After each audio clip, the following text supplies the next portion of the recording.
head of the country's central bank floated the idea of dumping the greenback as the world's reserve currency, replacing it with an international currency. Thousands of people gathered to hear Barack Obama deliver key foreign policy speech on his current European tour. His vision for America's place in a new world order. Returning vets could be a risk to our nation. We've got to give them a stake in creating the kind of world order that I think all of us would like to see.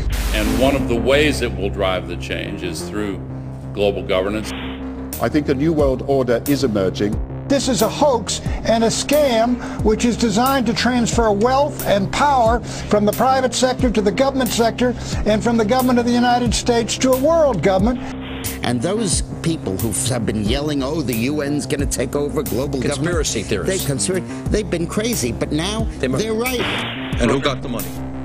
Hundreds and hundreds of banks. Any bank that has access to the U.S. Federal Reserve's discount. Tell us who they are. No. You know, financial terrorism. They have the ability to tweak the knob. I am proposing that the Federal Reserve be granted new authority. The ultimate goal of the carbon tax and the cap and trade is to destroy production. This energy tax is the largest tax increase in American history. We're actually creating a global warming police. So number one, they can come in, the federal government can come in and inspect your house and send you the bill. We're setting up a global warming Gestapo. One of the things that if you talk to our generals, they are desperate for is a civilian counterpart to our military forces. I am fierce. And this is what I wear. Senator Barack Obama's presidential campaign is asking Missouri law enforcement to target anyone who lies or runs a misleading television ad. I've now been in 57 states. I think one left to go. The president, when he was in Europe last week, he met with the king of Saudi Arabia. He appeared to bow. President Obama today proposed something new, something called prolonged detention. Pre-crime is where people are arrested and incarcerated to prevent crimes that they have not yet committed.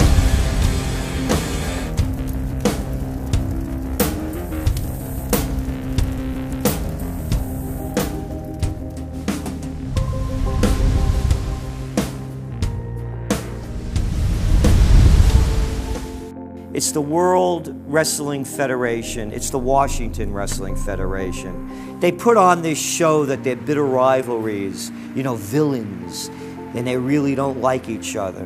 But behind closed doors, they buddy up for a drink and make deals. Both the Republican and Democratic parties are owned by the same global elites.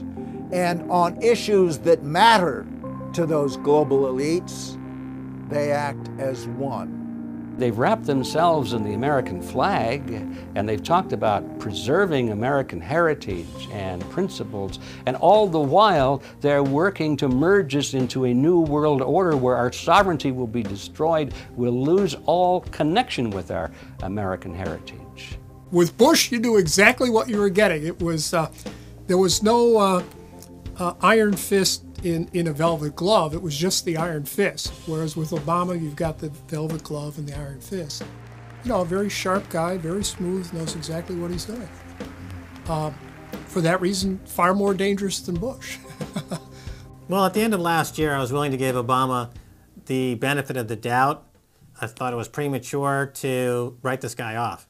But now that he's been in office for a while, it's obvious that he is very tight with the Goldman Sachs and JP Morgan's on Wall Street, and he is extremely compliant and pliant to the wishes of the large banks, going back to what we saw with Robert Rubin under the Clinton administration, changing laws in favor of the banks. And he's not doing anything to stop the banks. He's helping the banks continue to do what they were doing under Bush. So in fact, he's just a continuation of Bush on the subject of markets and finance, which is the most important part of his policy right now. People who voted for Obama wanted real change, and they're getting platitudes, they're getting a lot of nice talk, but nothing in the way of concrete change is taking place. In this town, business as usual. There's one puppet master that controls the left, and there's the same puppet master controls the right.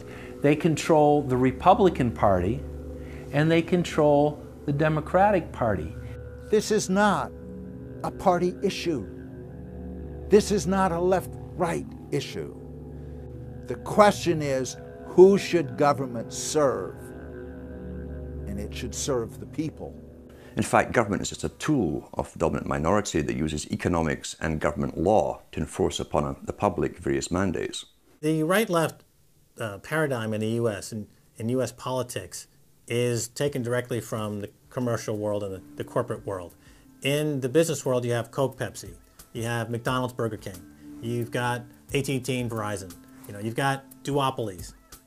And a duopoly gives the illusion of there being some competition and some choice. And it looks a little bit better than a monopoly. So, for example, in communist Russia, if they had communist Russia red and communist Russia chartreuse, there would have been the illusion of choice and something akin to democracy in Russia. But they simply said, forget it, we're just going to go with red. In the US, they have this left-right paradigm, which unfortunately, it doesn't take them out of the hard, cold fact that there is no choice. There's no social justice. There's only one choice, which is to supply more rent to the rent seekers who have now taken the whole system hostage. We've seen the limitations on government whittled away. We have seen this erosion to the point where today it seems like nobody does care. And right now in Washington, D.C., we have seen a fall of the republic. If the United States doesn't have its Bill of Rights and Constitution, it doesn't exist anymore. It's just more real estate, more dirt. And that's what these global corporatists want. They want to completely dismantle the Bill of Rights and Constitution, and they're doing that right now. This is the fall of the republic. Our nation is dying. We, the people that live in this fine country, need to stand up, get involved, and take the system back. It's the Bill of Rights and Constitution that we owe allegiance to, not to a political party, and not to politicians that wrap themselves in the red, white, and blue, while at the same time they destroy everything that sacred flag stands for. So in the old days, you used to have this globe that with 180 some odd countries, and a few of those countries had a lot of power, like the Soviet Union, the United Kingdom, and the United States at various times. But today, you might better look at that globe and say that it's surrounded by huge clouds swirling around the planet. They know no national boundaries. They don't follow any specific sets of laws, and these are the big corporations. They basically control politicians around the world because they have all the money, and politicians always need money to get elected or to run their governments if they're not democratically elected politicians. They control the mainstream press, either through outright ownership or advertising budgets. They have massive amounts of lobbyists in Washington that have tremendous influence on our president and Congress. And they really are calling the shots. They form partnerships with the Chinese and the Taiwanese and the Tibetans, or with the Israelis and Arab nations, with Brazilians and Indians, with whatever country and whatever group of people has resources that they covet. And so for the first time in history, we really have this new form of an empire. Barack Obama is a puppet of the New World Order to bring in a World Bank, to destroy the economy of this country, and to bring in global governance. And no matter how likable the fellow is, we as citizens of this country need to stand up and say no. We have to stand up to preserve a republic here and a rule of law, which is under dire threat. We don't want to live under a world government of the corporations, by the corporations, and for the corporations. I don't want to believe it, and that's probably what holds me back on it, but I'm certainly seeing enough indication that it could be true. Absolutely, because they're always talking about Mexico and the United States and Canada ending up like Europe. And there's things done politically that seem to take us in that direction. And so I think it's incumbent upon all of us as American citizens to pay attention. This move to world government is not about roses and happiness and peace and in a better life. It's about enslavement. They said in their own writings, from the earliest times to the present, the world they're bringing in is to be a world where everyone who is born, or would be allowed to be born, would be born to serve the state. That would be their sole function. That's if they had a job for you to fulfill or a need for you.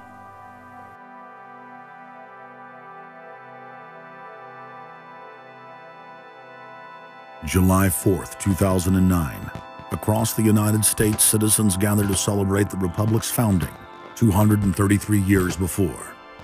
Most people in the crowds were aware that America was going in the wrong direction, that things were changing for the worse.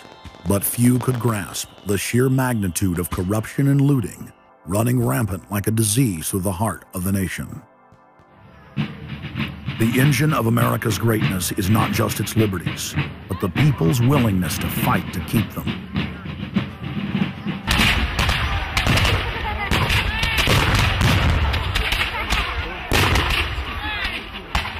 Hundreds of other nations have had much larger populations and greater resources, but have never produced 1/10 of the wealth, science, and art that the United States has.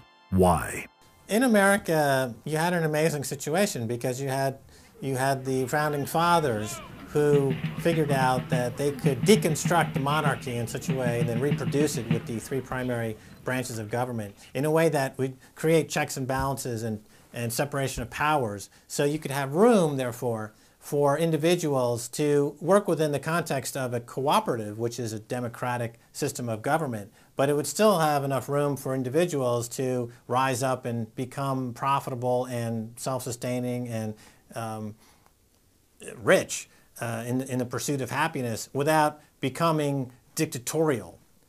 But unfortunately, over the years, since all of those separation of powers have been cut away, and all of the beautiful design by the founding fathers has been co-opted by one corporate entity, one corporate communist entity, you don't have that anymore. So what we have, we're back to where we were before the revolution. You have one monolithic state. For the first 100 years or so of the United States, after the 1700s, when we freed ourselves from British rule, no corporation was given a charter in the United States unless it served the public good. It had to prove that. And then its charter only lasted for 10 years, or sometimes as long as the project to build a bridge or a canal or something lasted. But it had to be up for review, and it could only get charters if it was shown that it was serving the public interest. That changed, primarily because John D. Rockefeller kind of bribed Delaware and New Jersey to begin with into accepting a different system where he said, listen, if I pay you lots of money in terms of taxes, etc., I want to be licensed and not have to serve the public good. I want to be able to get around that law. And state after state after state changed at that point. In the United States, our Constitution and Bill of Rights recognizes that individuals have innate freedoms that can never be taken away by any government.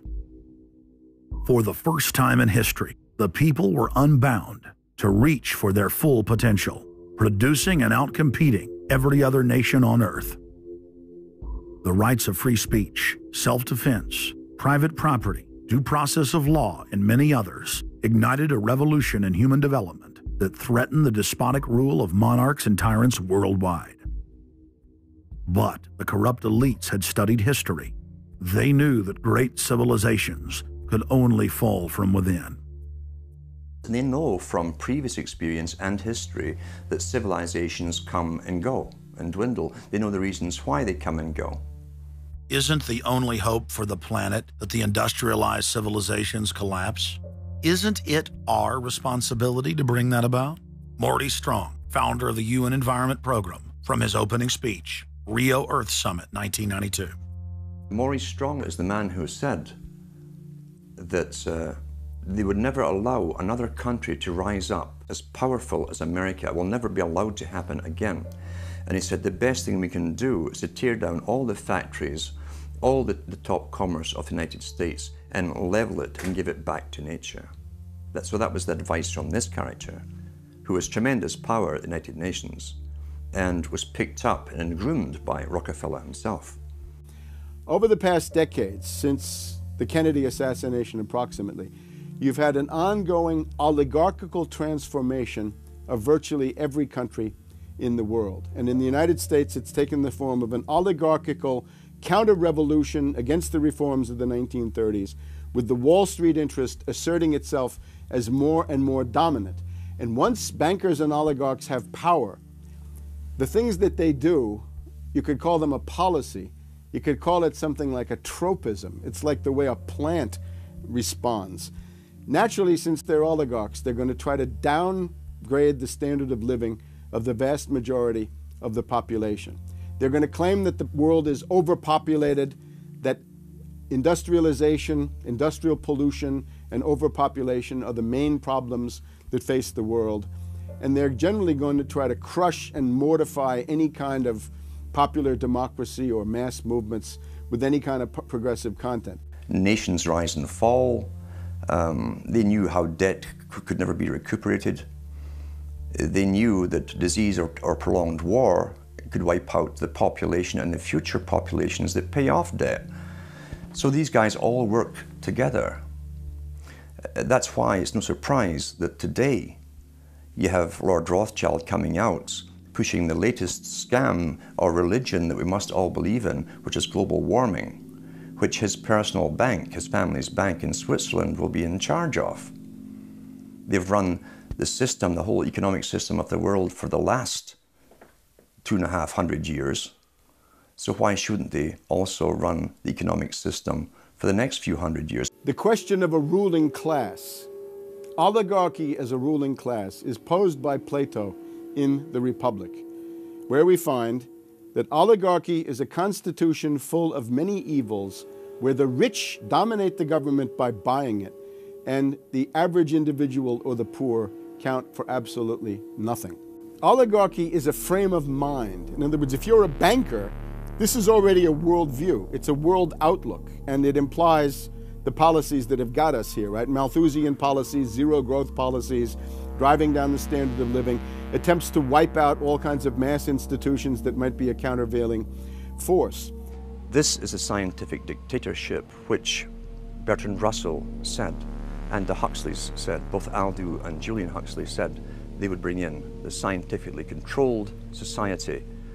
It's not just family planning, which really means abortion and so on. It's global planning, which is literally sterilization and abortion worldwide for the ideal reduced society, and not just across the board, through genetics, through the Genome Project, through the constant IQ testing. Globalization has economically destroyed the world. You've got at least 40 to 50,000 people who die every day worldwide from starvation, malnutrition, and diseases which can be cured for pennies, such as diarrhea. And if you ask one of these Malthusian oligarchs, don't you think that something should be done to raise the standard of living in Africa or South Asia? They'll say, no, we can't do that. That would wound the planet. That would oppress Mother Earth. So that's oligarchy. Class consciousness in this sense is absolutely essential. If you think that bankers are the same as you, you're wrong. F. Scott Fitzgerald once told Hemingway, you know, the rich are different from us. And Hemingway said, yeah, they have more money. And F. Scott Fitzgerald replied, no, it's something much deeper. It's a whole different world. To be an oligarch, to be a Rockefeller or something of this sort, means that you're in a completely different world with values which are the reverse of human values. Now, if you allow the oligarchs to continue to dominate, the destruction of world civilization is a matter of a few decades at the very, very most. So, choose.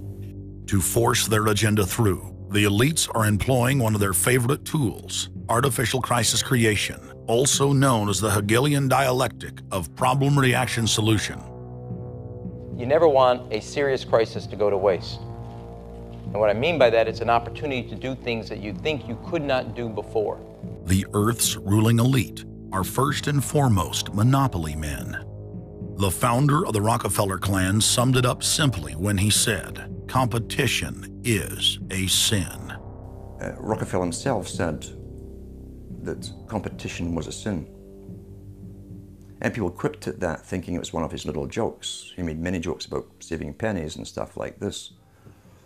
But in reality, he was telling you a truth, that competition to a man like him, who worked for a much larger organization, competition truly was a sin. And The cartels have been formed ever since, have become much bigger, more powerful. Cartels which can literally command governments, sometimes to go to war on their behalf, have occurred. The economic crash of 2008 and 2009 was an engineered crisis designed to cripple sovereign nations globally to make way for a world currency and a new bank of the world. China's holding what, 1.5 trillion worth all over the world. They're holding US currencies. They want to get out of them in a way where they're not going to lose on their investments. There's going to be a world currency. There's going to be a new reserve currency. They're going to push it through the IMF. That's going to be the banksters that are going to be in charge of it. It's going to happen, and it's going to happen sooner rather than later. There was also a question to Geithner. Do you think that the US dollar ought to be replaced? And he blew it. He had a moment of candor where he said, yeah, we're considering that. So on that day, the dollar went down 1% within a couple of minutes. Chinese government proposal about a global currency and about the IMF regulations, the new IMF idea about the general agreements to borrow and having a faster ability to disperse to the emerging markets. As I understand this proposal, it's a proposal designed to increase the use of the IMF's special drawing rights. We're actually quite open to that suggestion. Timothy Geithner's comment about global currency is not off the table because it's not off the table and it's going to come. The whole world is ready to bail out of bucks. They just want to do it in a way where they're not going to lose on their investments. That's all that's going on. All the people around the world, the Japanese who have $1 trillion, the Chinese who have $1 trillion, the Saudis have $1 trillion, the Europeans something similar, they're all going to dump it at the same time. The rush for the exits. And that will then create hyperinflation. When America finishes supplying the manpower and the military for standardization of the world into the one system, and they want a secular world society with a hint of greening and Gia worship for sustainability reasons. America, as they're finishing off this agenda, they'll be pulling the rug from underneath Americans at home at the same time towards the latter stages. When the dollar starts to slide, and this was always the nightmare of Paul Adolph Volcker, who is now sitting in the Obama White House, once the dollar starts to go, there's nothing to stop it. There's no useful way that you can stop it once it begins to gather momentum. So I think we're facing the probability of some form of dollar panic combined with hyperinflation sometime during the Obama presidency. They're now pulling the rug away from under the feet of the people. They're becoming rapidly a non-manufacturing country. Any country that can't manufacture its own goods, even for self-defense, therefore is no longer sovereign, independent, and able to sustain itself, which tells you that this is all part of the plan. It started with the very beginning when you established that there was a Federal Reserve System given the power of the state to create money out of nothing and to do so without any regard to the will of the people, without any regard to what's behind the money system. In other words, strictly political and economic motives for the bankers and the politicians. Once you granted that power to a group, the Federal Reserve System, the economic crisis was inevitable. This has happened before. Every time in history when the government was given the power, or a group of banks in conjunction with the government was given the power to expand the money supply at will, those economic systems always wound up in crisis and always collapsed. So there's no reason to believe that the United States was given some kind of a get-out-of-jail-free card, an exemption from the processes of history. So the economic crisis began at the very beginning, and as a matter of fact, when the founders of the Federal Reserve System met on Jekyll Island back in 1910 and were drafting the Federal Reserve Act, one of the things they discussed was how to pass on the inevitable losses to the taxpayers. They knew that inevitably something like this would happen, and they knew that there had to be some way to get out of it without destroying the banks, of course, because they were the banks. And they said, aha, we'll go into partnership with the government, we'll take our cartel agreement and pass it into law, call it the Federal Reserve Act, and we'll make the taxpayer come online and be responsible to bail us out if and when the failure finally comes. Who's going to soak up the derivatives? Who's going to soak up the debt? Who's going to be penalized? And right now, it looks like Wall Street's getting bailed out, and the little guy in the middle of Main Street America are all going to pay the penalty. Can the economy be turning around here? Are happy days here again? And can we actually have growth without jobs? Is this an oxymoron, jobless recovery? We're going into the greatest depression. There will be no job growth. Unemployment will continue to escalate. Along with it, so too will crime, poverty, kidnappings, boss snappings. And the more things spin out of control, the harder the hammer is going to come down by the federal government to keep everyone in control. Power is much, much more important to them than money is. Money is only a way to the means. Power is the end result. The elite's main goal is to destroy national sovereignty and individual independence. To consolidate their grip on power, the banksters create artificial debt bubbles that are mathematically impossible to pay back. These are those sinister, toxic assets, the complex financial instruments that they talk about but never really name. They're paper based on paper. They're credit default swaps, collateralized debt obligations, mortgage-backed securities, asset-backed securities, structured investment vehicles, auction rate securities, and so on down the line. It's an immense mass of cancerous, fictitious, speculative paper, bloated in value, impossible to bail out. Triage the derivatives on their books. There's no way to bail out a $1.5 quadrillion black hole of derivatives, but nevertheless they tried. The Wall Street cronies are crooks. If you leave the vault to the bank open, these people are going to help themselves. The job of the government is to make sure there's somebody there to make sure the vault is closed, and very few people have the combination.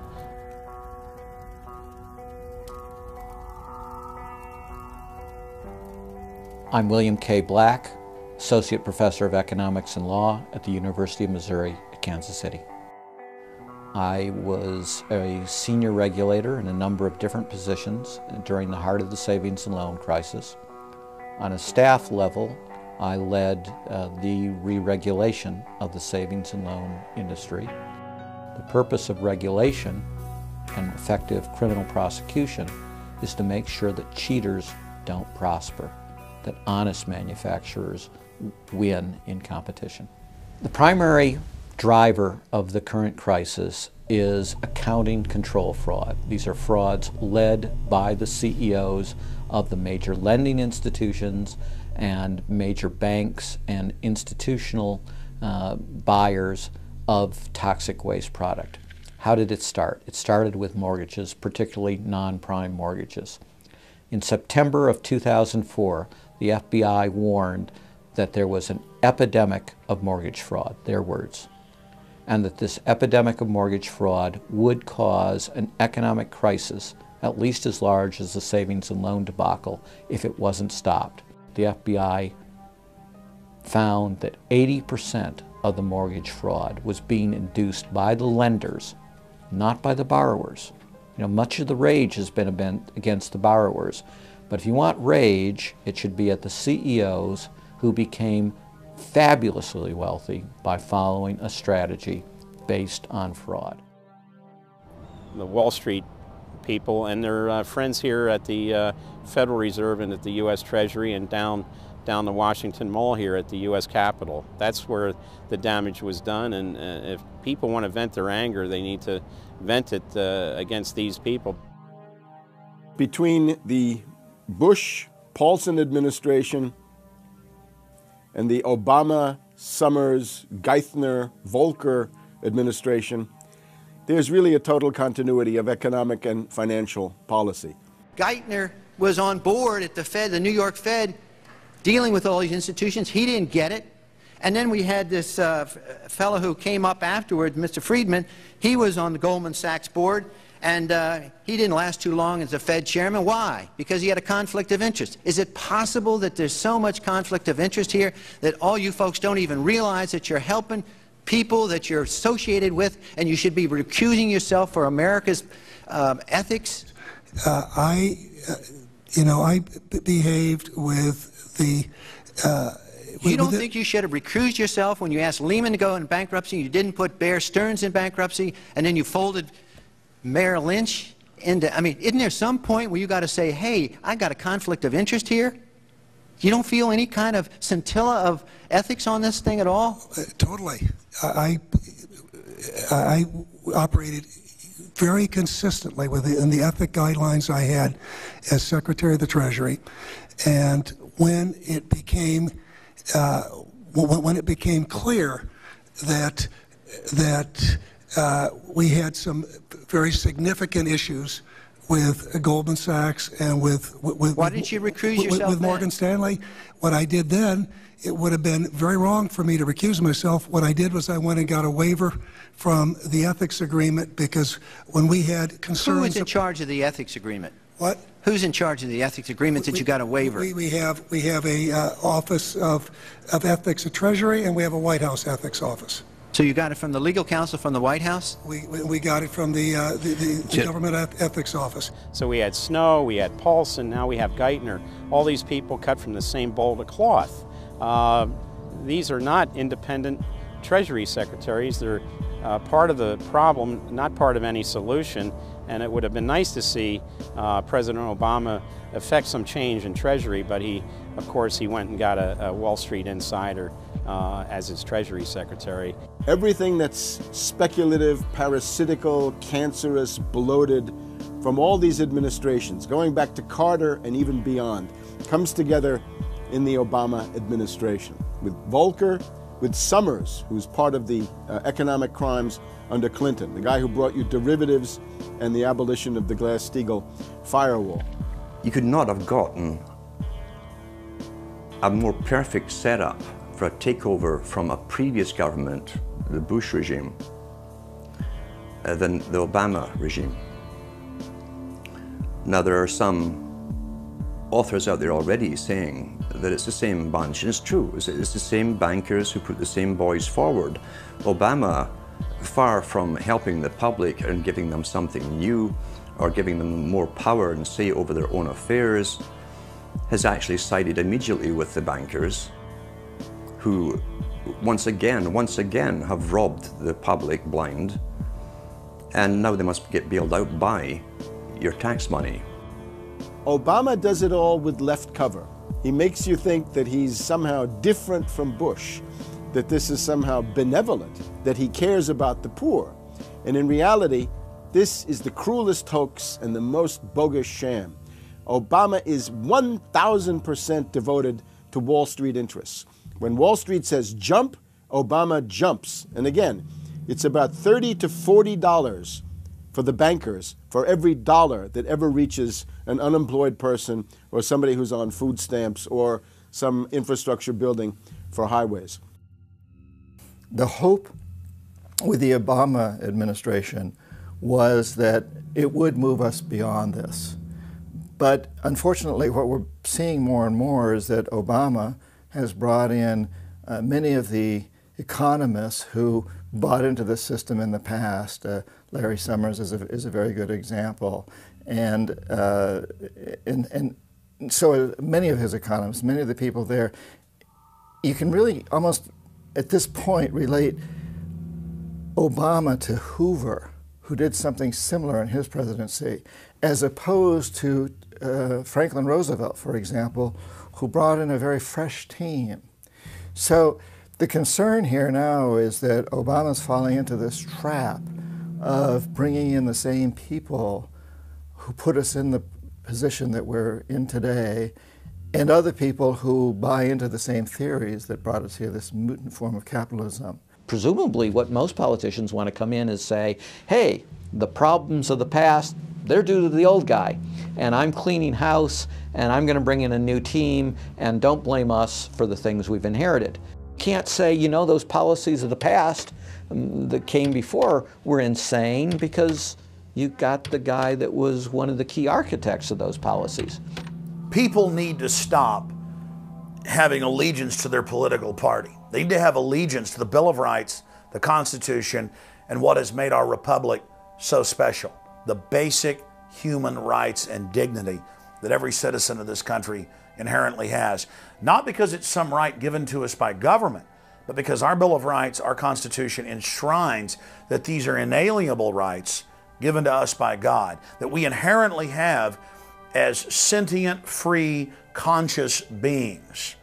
But instead, the public cheers on the Republicans as they win, or cheers on the Democrats as they defeat the Republicans.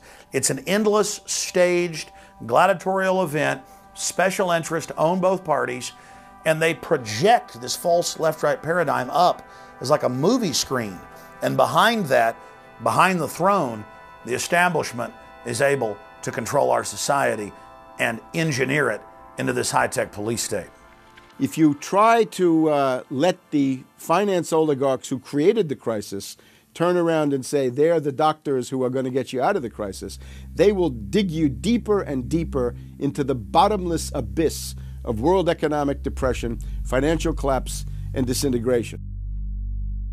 The Democrats have really done more to destabilize the American economy and to help the big banks on Wall Street than the Republicans have done. I would imagine that the Republicans know a little bit more about finance and markets enough that when someone like Goldman Sachs asks the Congress to change laws as they did in the 90s to do away with position limits on the futures contracts, the Republicans would have said, no way, that's completely inconsistent with any notion of a fair market. But the Democrats, I have a feeling, are just not financially literate enough to say no. And I think that Goldman has very shrewdly positioned themselves with the Democrats, because the Democrats typically, like many NGOs that I've run into, they seem to have a complete inability to comprehend these issues of markets and finance and how it relates to social justice. So under the Democrats, we also saw the repeal of Glass-Steagall. Glass-Steagall said there's an inherent conflict of interest between the commercial banking side, which is the lending side, and the investment banking side, which is taking an ownership position. And we have to end this conflict of interest by separating these two entities. You can have investment banks and you can have commercial banks, but they have to be separate. Do you think that the repeal of Glass-Steagall was a tragic mistake? No, I don't think so. You could be a commercial bank like Chase Manhattan, or you could be an investment house like JP Morgan, or a bank like Bank of America, or an investment house like Merrill Lynch. But you couldn't be both. And as the 90s went on, the screaming hyenas of Wall Street were demanding that this prohibition, this regulation, be abolished. This was an illegal and inappropriate form of casino. The derivatives were being used and they were being unregulated, and the people were getting 30 to 1, 40 to 1, 50 to 1, and sometimes 100 to 1 profits on the way up. And remember, derivatives are a zero-sum game. So there's nothing there. It's not like a piece of stock in General Electric or Ford or something like that where there's supposed to be some value. Derivatives have no value. But the very people, Summers and Gettner and all the people at Goldman Sachs and JP Morgan who created these things, made not millions or billions, but trillions on the way up. And now that these things are crashing, the very same folks are now put in charge of regulating these things and in charge of the bailout, and they are giving money to the very rascals that created this problem, took the profits. The problem cannot be fixed. And this is on Obama's watch right now. You have so many different schemes and mechanisms at play. It's sort of like after there's a blackout, you know, people in some parts of the country have been known to loot the local stores. You know, they go in, they grab the televisions and they grab the stereos. And basically that's what the Wall Street gang has done. They've just engaged in this massive looting of money from their own companies and now from the U.S. Treasury. There was a lady called Brooksley Born. She was the head of the Commodity Futures Trading Commission under Clinton. And she said, look, we have these derivatives. Why don't we at least make them reportable so we know how many there are and where they are? And she writes in a biographical account, she said, I picked up the phone and Larry Summers was screaming at me that I was interfering with the wonderful inventiveness and ingenuity of Wall Street and their ability to come up with new financial products, such as these derivatives. Brooksley Born was the chair of the Commodities Future Trading Commission, CFTC, which regulates many financial derivatives. And she said there's a grave danger out there in the form of these credit default swaps. And credit default swaps are an exotic financial derivative, or moderately exotic financial derivative, that were sold on a bright, shining lie that they were supposed to make markets more efficient.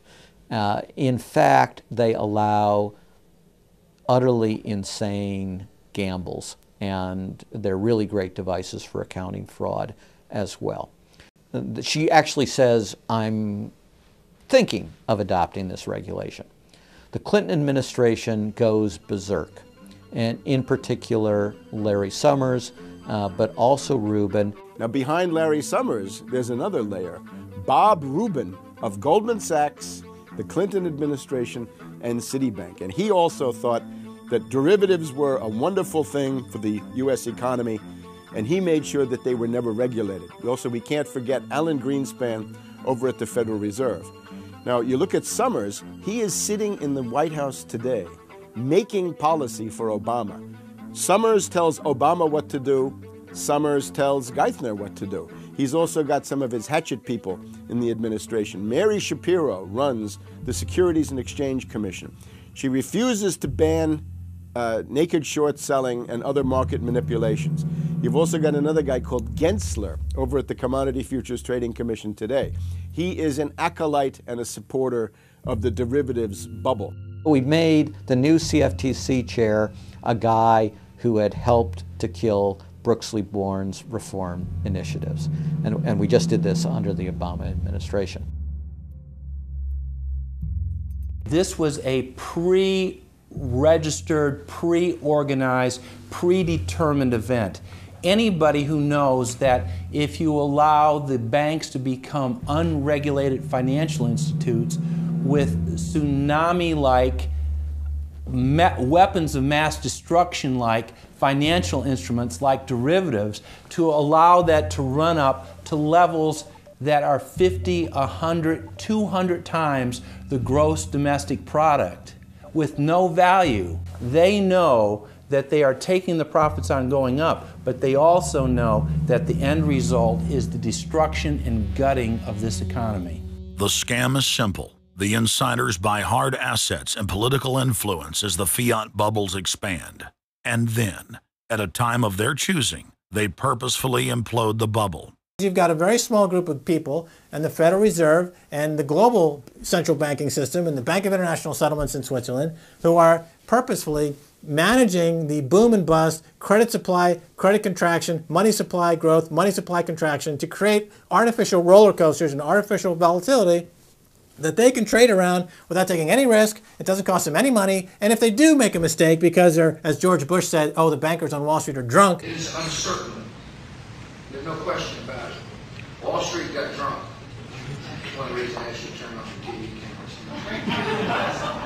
Let's say they walk in one day, they push the wrong button, and they lose the bank $1 billion or $5 billion or $100 billion. They can appeal to the government to bail them out. It's a totally asymmetric relationship between bankers and the rest of the economy. If they make a mistake, they get bailed out. If everyone else makes a mistake, they get put in jail, called a terrorist, and we never hear from them again. But it's a more sophisticated form of slavery, and we're going through it today. We see the taxation is going up all the time with the supposed crash of the banks that was not a happening out of the blue. It was set up for this time. They could have kept it going for another few years if it suited them, and then crashed all the bubbles. But now is the time. As they say in their own writings, now is the time. One of the great benefits of an economic model from an economist standpoint is you can basically get whatever results you want. You can manipulate the inputs to make that happen. And that makes it a very easy tool to use to hoodwink other people.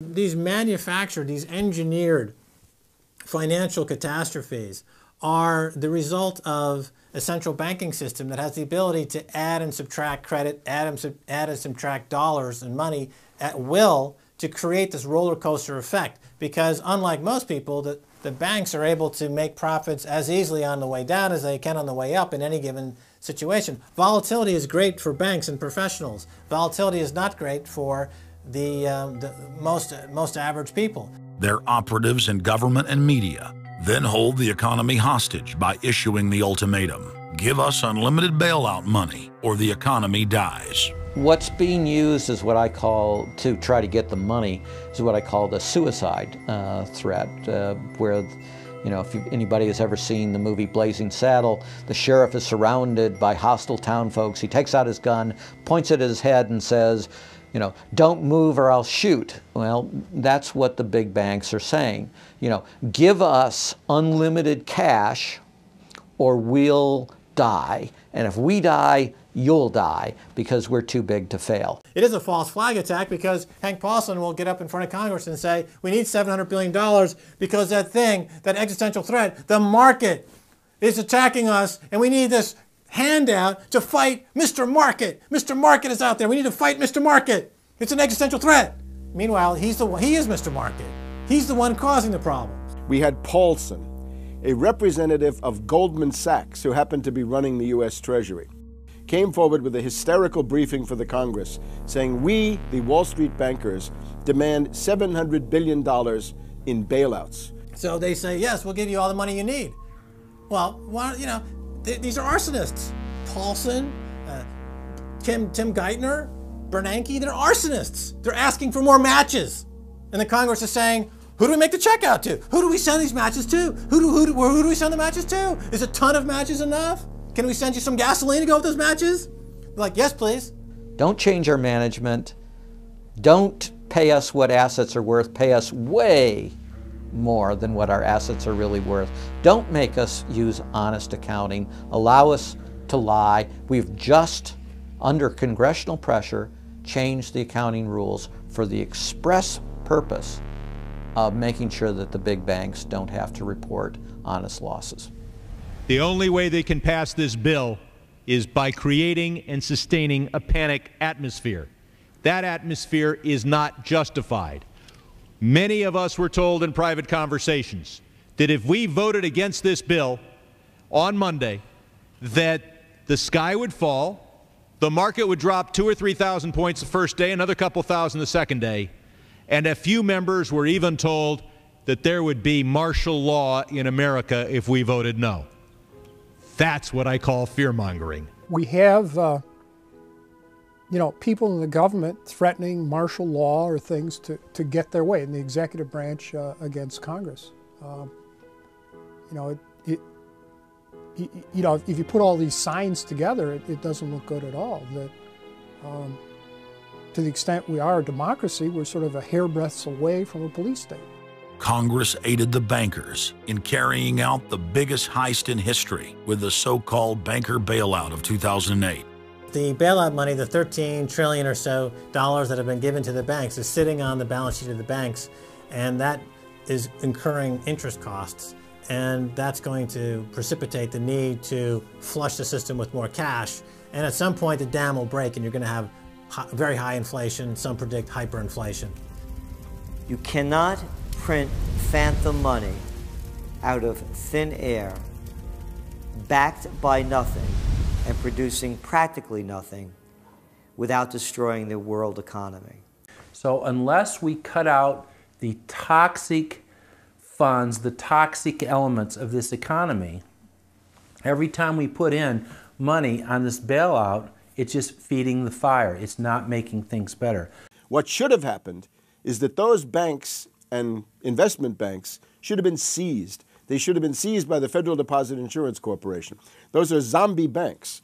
The Chase Manhattan, JP Morgan Chase, Bank of America, Citibank, Wells Fargo, Wachovia, so on down the line, to AIG in the insurance realm. These are zombie institutions, insolvent, bankrupt. The only thing to do with them is to seize them, put them through Chapter 11 bankruptcy. That'll probably turn into Chapter 7 bankruptcy, liquidation. And above all, triage the derivatives on their books.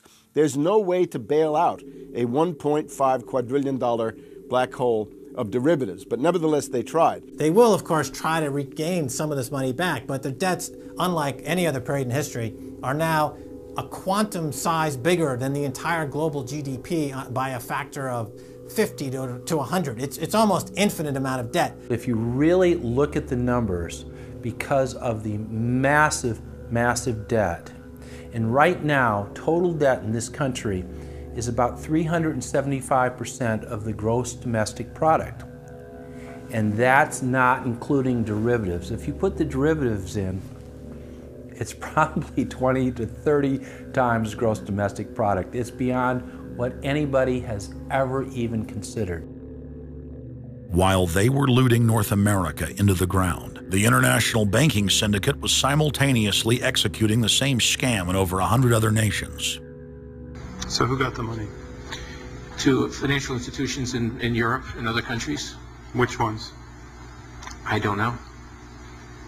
$500 billion and you don't know who got the money? Well, Obama's got one difficulty with this Congress. It's the number of freshman Democrats that got elected. Many of these people know that they got their seats from, and many of which got seats in the Senate and Congress from long-held Republican seats. They know that the people back in their states and in their constituencies will not tolerate this any longer. So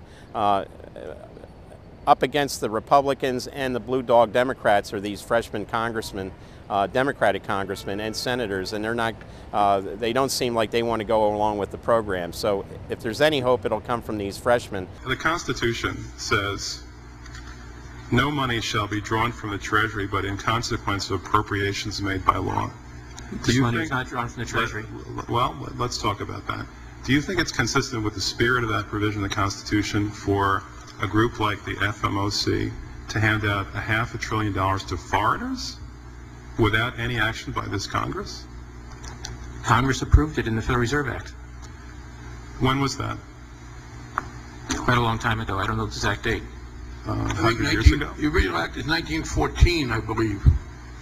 I don't know whether this provision was in 1914 or not, but the Federal Reserve Act was in 1913.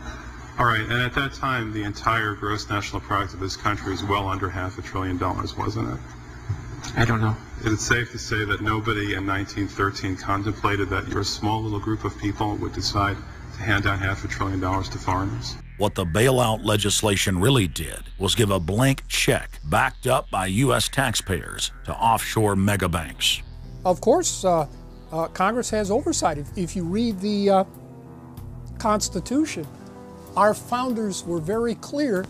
Anything to do with taxes and money is put into the hands of both houses of Congress together. Both houses of Congress together must approve it. Because it's a buck, because that's why we fought the revolution. Taxation without representation was part of it. Foreign banks, Société Générale of France, about 10 billion for a French bank. Deutsche Bank of Germany. Did Deutsche Bank need the money? How much did they get from the bailout? Well, they told us they got $12 billion from the bailout. And Barclays Bank of Britain, $10 billion. So you're up to almost $50 billion to bail out a series of foreign banks that were derivatives counterparties of AIG, plus Goldman Sachs. This is the biggest swindle, not only in the history of the United States, this is the biggest swindle and transfer of wealth in the history of the Western countries. And we've seen all these cronies from Wall Street with the combination to the vaults around the country, and they've just looted the Treasury and the banks and the securities industry dry. This is by probably an order of magnitude the biggest fraud in history. Over the next 10 months, $23.7 trillion was stolen from the U.S. Treasury. The gentleman from North Carolina, Mr. McHenry. Thank you, Mr. Chairman. And the tune of $23.7 trillion worth of taxpayer exposure for the bailouts is quite striking. The calculation right now is that with Obama, we've got $24 trillion as a line of credit available only to Wall Street banks, insurance companies, credit cards, mutual fund companies, and others, but only financial institutions. $24 trillion of money from the Federal Reserve, from the Federal Deposit Insurance Corporation, and from the Treasury in the form of the bailout of October 2008. The Federal Reserve, the private holding company for the offshore banks, arrogantly told Congress and the American people that it was none of their business what the private banks did with the people's money. One very interesting exchange. Senator Bernie Sanders of Vermont asking Bernanke, we have given upwards of $2 trillion to various financial institutions. You've got to tell me, where did the money go? And Bernanke simply stonewalls and says, I won't tell you. And who got the money? Hundreds and hundreds of banks. Any bank or that has access to the U.S. Federal Reserve's discount. You tell us who they are. No. Do you have to be a large, greedy, reckless financial institution to apply for these monies? There is no subsidy. There is no capital involved. There is no gift involved. It is a collateralized, short-term liquid loan that is both over-collateralized and is recourse to the company itself. We have never lost a penny doing it. And how can other institutions get those loans as well? According to the law, we are supposed to be lending to depository institutions. Let me just say this, Mr. Chairman. I have a hard time understanding how you have put $2.2 trillion at risk without making those names available, those institutions public. And we're going to introduce legislation today, by the way, to demand that you do that. It is unacceptable to me that that goes on. Behind me, the Federal Reserve is probably the least transparent agency in the federal government. One could even argue that the Central Intelligence Agency is more transparent than the Federal Reserve. The fact is that the American people want to know more of the secrets of the temple, as the book was before you were born, The Secrets of the Temple.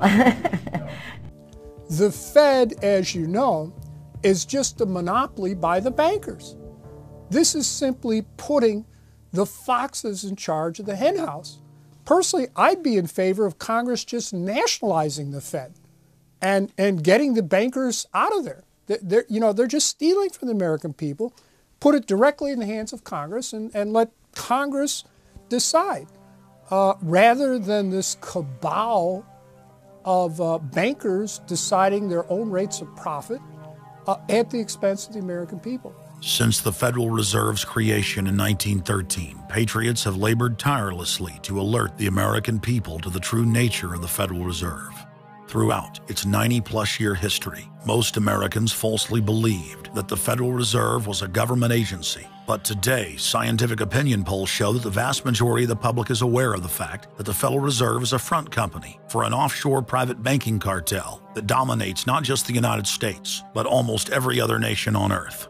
It's never been written about in any book that I've found as to who gave these guys the authority or permission to be the international bankers for the world. Why would you even need international bankers? Why would any government agree to use them? Why would you need to use them? Why can't any country create its own money? It tells you there was already an existing superstructure, already in existence, maybe 200-300 years ago, to give these guys permission to somehow be the overlords of all money for all countries. Polls also reveal that 75% of Americans demand a public audit of the secretive organization. By the summer of 2009, Congressman Ron Paul's bill to audit the Fed had gained more than 280 sponsors in the House. But the private Fed's high-powered lobbyists were able to block a vote on the bill in the Senate. That only piqued the public's interest. I have another amendment. I have been informed that the majority plans to block consideration of this amendment, which is number 1367, regarding the transparency at the Federal Reserve. Madam President, I'd like to call up Amendment 1367. Without objection, the clerk will report. The Senator from South Carolina, Mr. DeMint, proposes amendment number 1367. Senator from Nebraska. I make a point of order against the DeMint amendment that it's legislation on appropriations. Madam President? The point of order is well taken. The amendment. I regret the objection. The amendment falls. The people began asking themselves, why couldn't there be an audit of the Federal Reserve? The Fed has never once been audited. In the whole period of time, in the almost 90 some odd years that the Fed has been around, the most powerful agency and independent agency, it has never once been audited. This is an absolute crime against the freedoms of this country.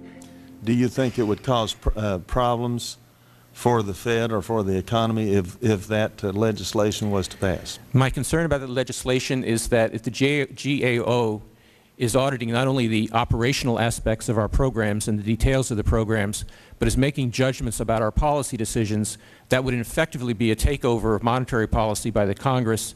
Is that your position, that this bill, if it were to be passed, would interfere directly with interest rates, setting interest rates? If we were to raise interest rates at a meeting and someone in the Congress didn't like that and said, I want the GAO to audit that decision, wouldn't that be viewed as an interference? I wouldn't think so. This is just reviewing it, and you can do what you want.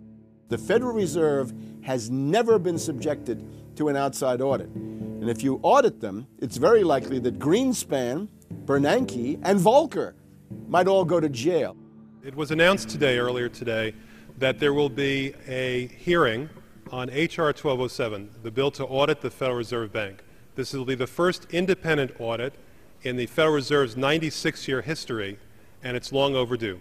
Months ago, I asked the Vice Chairman of the Federal Reserve who received the $1 trillion in funds that the Federal Reserve has handed out to domestic institutions. He said, I'm not going to tell you. And then more recently, the Chairman of the Federal Reserve, I asked him who receives the $500 billion, we're talking about $500 billion, that the Federal Reserve handed over to foreign central banks. Who did they disseminate that money to? And he said, I don't know. $500 billion, and he doesn't know. It's long overdue. We need to audit the Federal Reserve, and I'm happy to say that we're going to have a hearing on that very soon. The only way, really, America can get out of the current mess is you've got to shut the Fed down completely, get rid of the Fed. You've got to put the money printing mechanism back under the roof of the federal government instead of outsourcing it to the Fed. Why were the bank's front men, Alan Greenspan and Ben Bernanke, all over the news saying that they were above the law? What is the proper relationship, what should be the proper relationship between a chairman of the Fed and a president of the United States?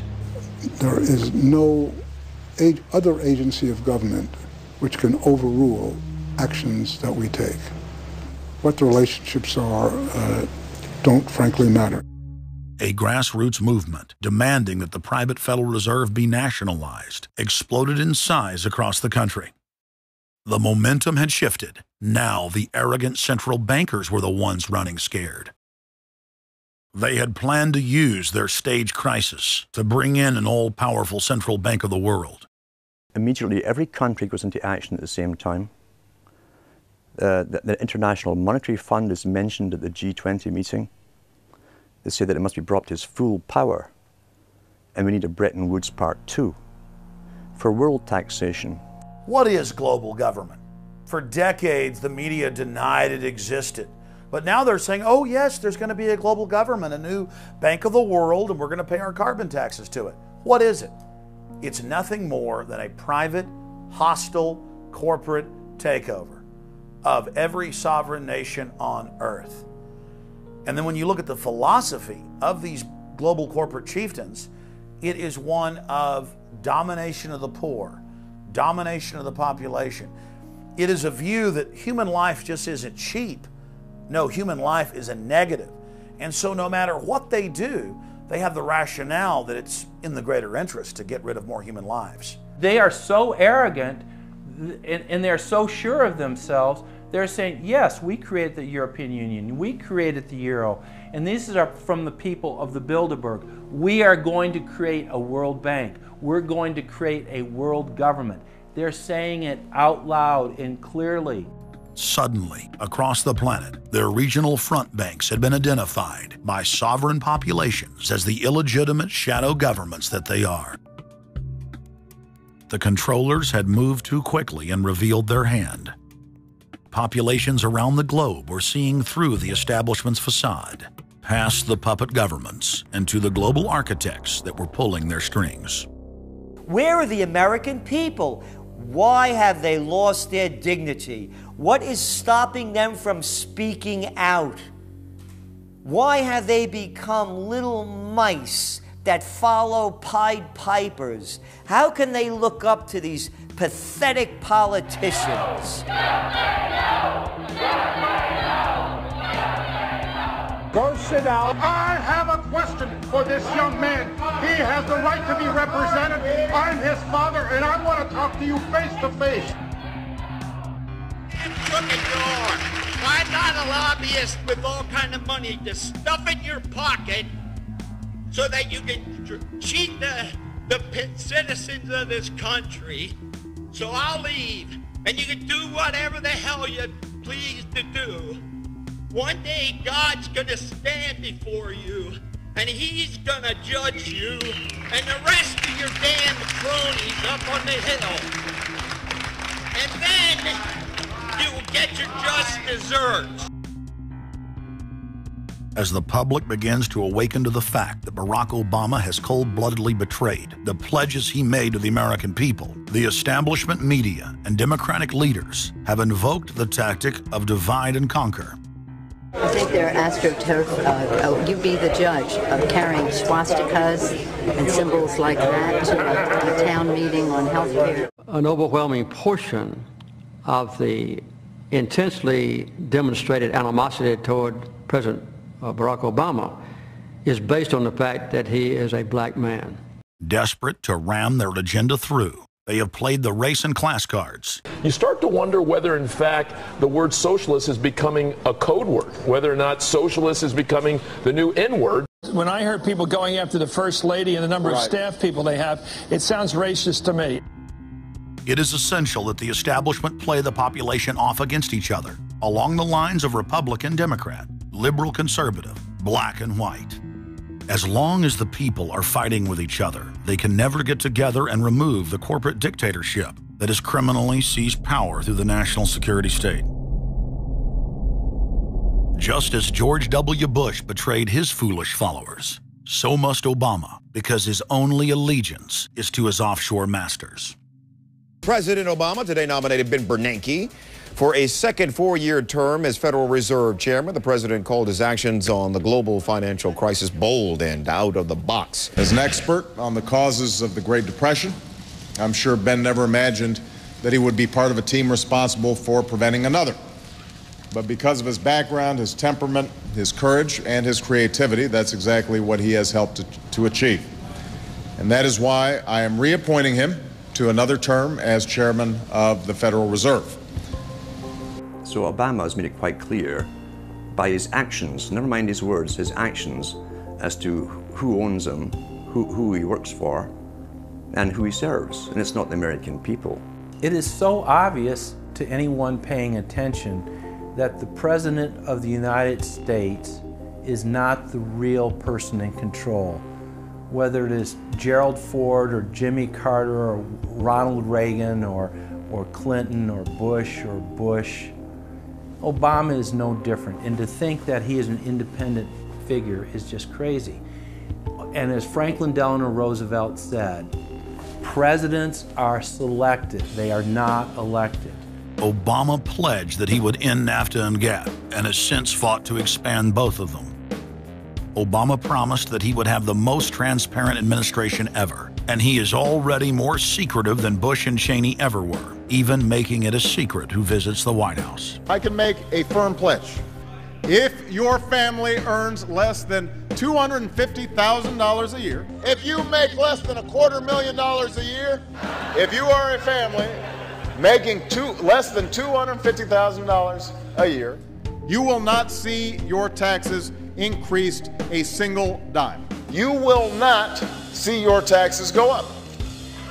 You will not see your taxes increase one single dime. Not your capital gains tax, not your payroll tax, not your income tax, no taxes. Not your income tax, not your payroll tax, not your capital gains taxes, not any of your taxes. Not your payroll tax, not your capital gains tax, not your income tax, no tax.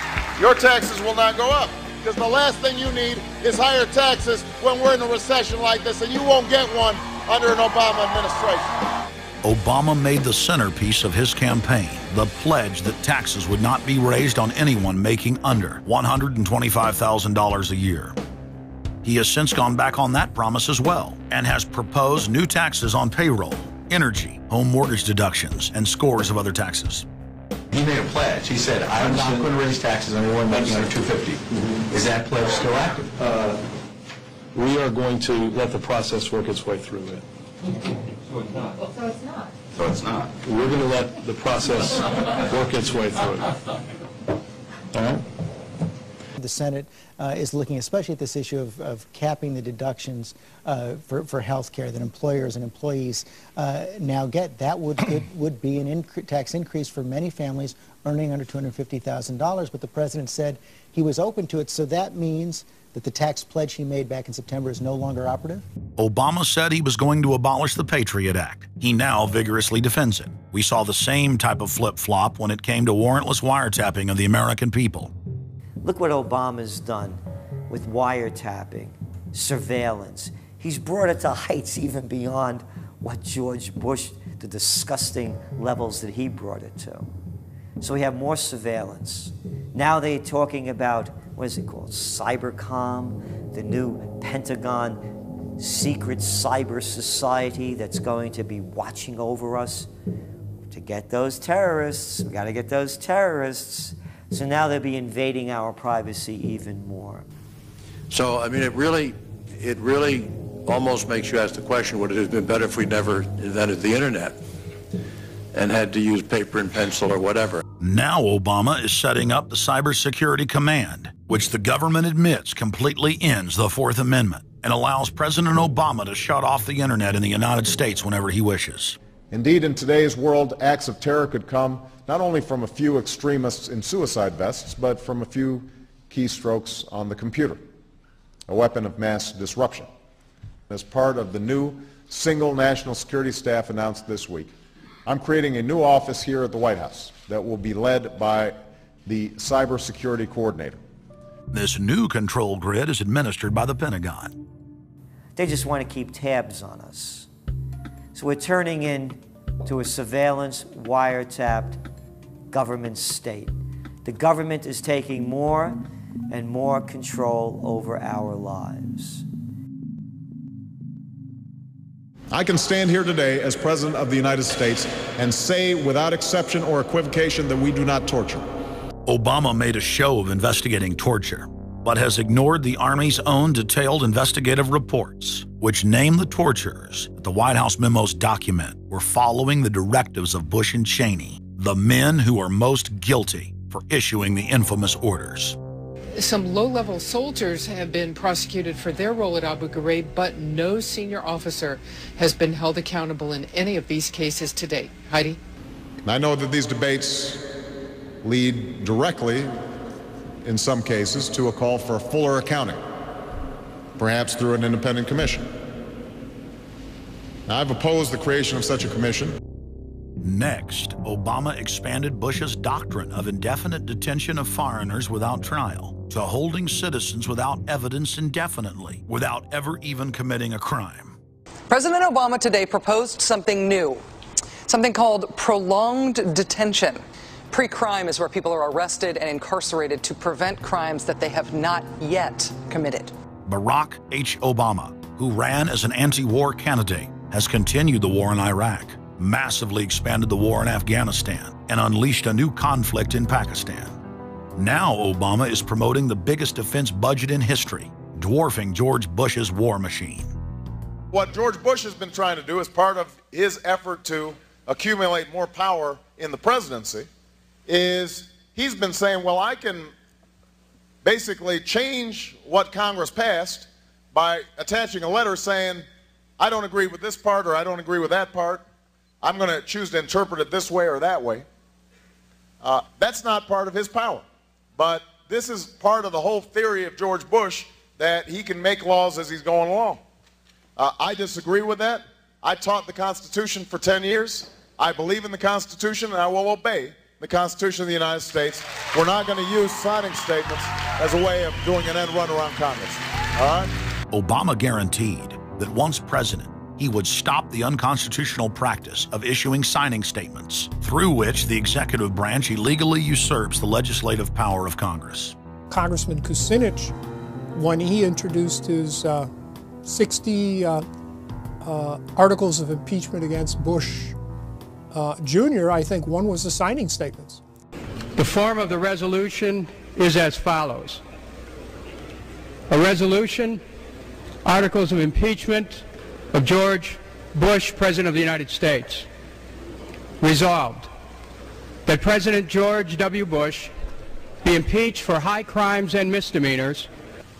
Article 26, announcing the intent to violate laws with signing statements, and in violation of his constitutional duty under Article 2, Section 3 of the Constitution, to take care that the laws be faithfully executed, has used signing statements to claim the right to violate acts of Congress even before he signs those acts into law. Same analysis would apply to Obama, and a fortiori because he taught constitutional law. He knows better. He's a lawyer licensed to practice law, who, as I am, who took an oath when he was licensed to uphold the Constitution and laws of the United States of America. With his signature on the spending bill also came Obama's first signing statement, a presidential declaration freeing him from following some of the bill's contents. I believe in the Constitution, and I will obey the Constitution of the United States. We're not going to use signing statements as a way of doing an end run around Congress. All right? He also promised that he would call on Congress to take at least 5 days to read new legislation before it was voted on. When there's a bill that ends up on my desk as president, you, the public, will have 5 days to look online and find out what's in it before I sign it, so that you know what your government's doing. But from his first day in power, he has aggressively pressured Congress to quickly pass bills before lawmakers and the public even have a chance to see them. Will state his parliamentary inquiry. Madam Speaker, in order to try to figure out what we're doing, how much damage to the country, I tried to get a copy of the bill. We have out here on the table 2454 that has 1,090 pages in it, but I've understood since debate in here that there's another 300 pages that were added in the middle of the night. My inquiry is, how do I get a copy of the other 300 pages that people on here or here on the floor hadn't had a chance to read or see? Where do we get that before we cram this down on the American people? Is there somewhere physically in the House of Representatives a copy of what we're voting on?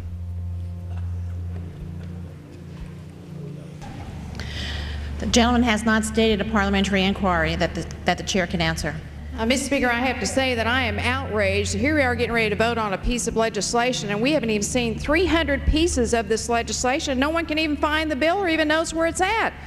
Obama swore that he would never put lobbyists or donors in his administration. Treasury Secretary Timothy Geithner appointed Mark Patterson, and this is a former top lobbyist for Goldman Sachs, as his chief of staff. And then last week there was a lot of buzz over William Lynn. He was appointed to the #2 position at the Defense Department. William Lynn, also a former top lobbyist for Raytheon, which is one of the 5 largest defense contractors. He has now broken all previous records by cramming his administration full of contributors and lobbyists who openly write legislation being proposed by the White House. There's a good reason Obama doesn't want to give the people or Congress any time to read the bills. I'm still needing a copy of the other 300 mysterious pages that we don't get to see here. Shortly after the 2008 election, Vice President Joe Biden confided to top supporters that it was essential that their program be implemented at lightning speed. Because their agenda was so unpopular, they knew Obama would lose support quickly. Obama's handlers were in a race to pass a raft of legislation before the people discovered that Obama was just a slicker, updated version of previous puppets.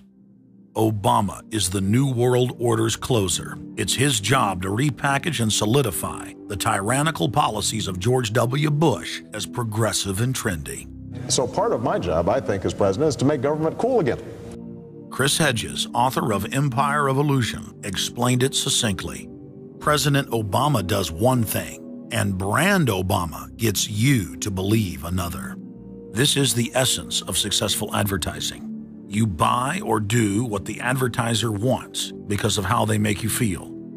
Through Obama, the global establishment are now putting their entire program into high gear. Obama is attempting to dismantle the Second Amendment with more than a dozen victim disarmament bills now in Congress. The key is going to be, I think, for us to come together and say people do have an individual right, and there's nothing wrong with common sense gun laws. Hate crime and cyberbullying bills in the House and Senate would effectively criminalize free speech protected under the First Amendment. It is absolutely true that NAFTA was a mistake. A senior member of the Obama campaign called the Canadian government within the last month to say that when Senator Obama talks about opting out of the free trade deal, the Canadian government shouldn't worry. The operative said it's just campaign rhetoric and don't take it seriously. Campaign officials called the U.S. ambassador to Canada and say, don't worry, it's just campaign rhetoric about NAFTA. The Canadian government put out a statement indicating that this was just not true. So I don't know who the sources. It wasn't true. Amid all of the denials, sources at the highest level of the Canadian government who first confirmed that a call was made, late this afternoon reconfirmed that a call was made. President Obama is promoting the creation of a North American Union and is attempting to expand NAFTA and GATT. President Obama is pushing nation-ending blanket amnesty for more than 20 million foreign aliens living illegally inside the United States. He's also overseeing the hijacking of health care by the federal government, which will nationalize more than 20% of the U.S. economy. And you want us to believe that a government that can't even run a cash for clunkers program is going to run 1/7 of our U.S. economy. No, sir. No. Obama is continuing the transfer of national sovereignty to unelected international bodies like the United Nations and World Trade Organization. And most important of all, under the cover of banking reform, Obama wants to hand dictatorial power over the United States economy to an offshore private banking cartel known as the Bank of the World. Richard, what happened to all those threats from France's president about storming out and about having a global regulator who is going to reach across borders and be able to deal with markets no matter what country they were in? They have opened up the idea of there being some form of other regulator across countries, and I think that's going to come back. So is this some sort of new world order, which Gordon Brown kind of alluded to? I think a new world order is emerging, and with it the foundations of a new and progressive era of international cooperation. The finance heads of the 20 industrialized nations met again in late September of 2009 at the G20 summit in Pittsburgh, Pennsylvania. At that meeting, ministers called for an end to the dollar as the world reserve currency. They also called for a strengthening of global governance and called for a new world order. While the bankers were busy carving up the world at the G20 summit, Barack Obama was in New York City at the United Nations because he's got a new job to chair the United Nations Security Council, the most powerful position in the world government body. President Obama does what no other U.S. president ever has. As President Obama presided over the UN's most powerful body, that would be the Security Council. 6,191st meeting of the Security Council. For a couple of hours, you could say Mr. Obama was president of the world. It is the story of a world that understands that no difference or division is worth destroying all that we have built. In my own country, it has brought Democrats and Republican leaders together. Leaders like George Shultz, Bill Perry, Henry Kissinger, and Sam Nunn, who are with us here today. Barack Obama is the first president to hold two posts simultaneously. And there's a good reason for that. It's illegal. Article 1, Section 9 of the Constitution forbids any U.S. president from serving any foreign government or institution. He swears an oath to protect and defend the Constitution of the United States. But now Barack Obama has sworn allegiance to the global government and the United Nations that he heads up. Let that sink in real good. Barack Obama now heads the United Nations Security Council. You cannot serve two masters, and Obama isn't. He's selling out the last vestiges of sovereignty that this country had. This, ladies and gentlemen, is the destruction of our nation, and it's also high treason. Obama's lies are obvious and out in the open. He hides in plain sight. And from the moment he took office, his lies have only increased. Despite the fact that his ratings have dramatically dropped since Election Day, from the mid-80s to the low 40s, a large portion of Americans still gullibly hang on his every word. It is bringing entertainment to thousands of people. Through its magic, we are able to enjoy a combination of the radio, motion pictures, and the stage, right in the comfort of our own homes, simply by pushing a button and turning a dial. These cells with their electrical charges are scanned by a stream of electrons, completing 30 pictures a second. Compare that crude picture with these of today, and you can judge for yourself how far along the road to perfection television has traveled. Most people still today think that all entertainment to do with movies, drama, is therefore nothing more than their entertainment. It never ever was that case. Of course, television can't perform such miracles as this, yet. But perhaps there's no harm wishing that it could. The greatest social messages are promoted through movies and drama, high drama, through the fixation of emotive sequences, emotional sequences, not logical, factual sequences, but pushing points across in an emotional way which register and fix in the mind. So emotional content is very, very important, rather than going through an actual discussion or an argument using logic and facts. There's no debate. And when you're being downloaded through fiction, your guard is down, the censor part of your brain is not in action. It isn't saying, yes, I agree with this, I disagree with that, as you would in a debate or a lecture. You're actually in an alpha state, being completely downloaded with new ideas. Throughout history, social engineers have refined techniques designed to control large populations.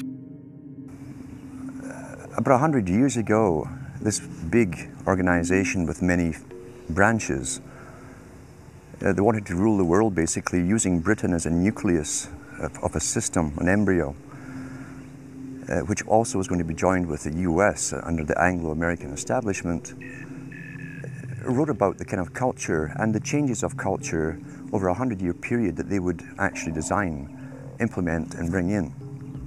And H.G. Wells talked about it too. He talked about arenas. He says arenas could be put up across the world for sports, for instance. Now at that time, sports was something that children, school children were into. Adults became adults and got onto adult things. So it was unimaginable at the time that people could actually believe that There was even a need for adult sports and entertainment, never mind having arenas built across the world. But he said we can do this and foist basically a sports culture for the males. Using a tribal system, we're all tribal to an extent. That's why we even bother to vote for a tribal leader. This is well understood. That's why we're supplied with these leaders. And because the average man was to become more disengaged from his own destiny as the expert class arose, it was decided that the males would get their outlet, basically, gradually becoming helpless as males through sports. Therefore, they'd have a tribal team they could identify with. They could cheer them on as they were winning. In their own personal lives, they were getting nowhere. They were getting disenfranchised, in a sense, as experts took over decision-making for them in all kinds of fields. So this was psychology at use, planned before they even implemented the sports. When radio came along, of course, they used that to the maximum. Sports for the men, soaps basically for the women, and then in came television, as I say, with its alpha state, its hypnotic state. And sure enough, around the 1960s, really, 50s and 60s, it took off. It really, really took off. And men became glued on Saturday nights to the sports shows. A culture industry, which is called by its own the culture industry. The Soviet Union had a department called the culture industry. Their actors and directors were called the cultural leaders, because they would, like a computer, people are like computers, all you have to do is keep giving them new updates every so often, and you can change an entire country or a nation or a block of nations who are all getting the same upgrades at the same time along certain paths. Today we call it political correctness. Most people want to belong to their peer group. They want to be the same as everyone else when it comes to opinions. In fact, they judge their own personal sanity by bouncing ideas off their neighbors and friends who will answer back and agree on these same topics in kind.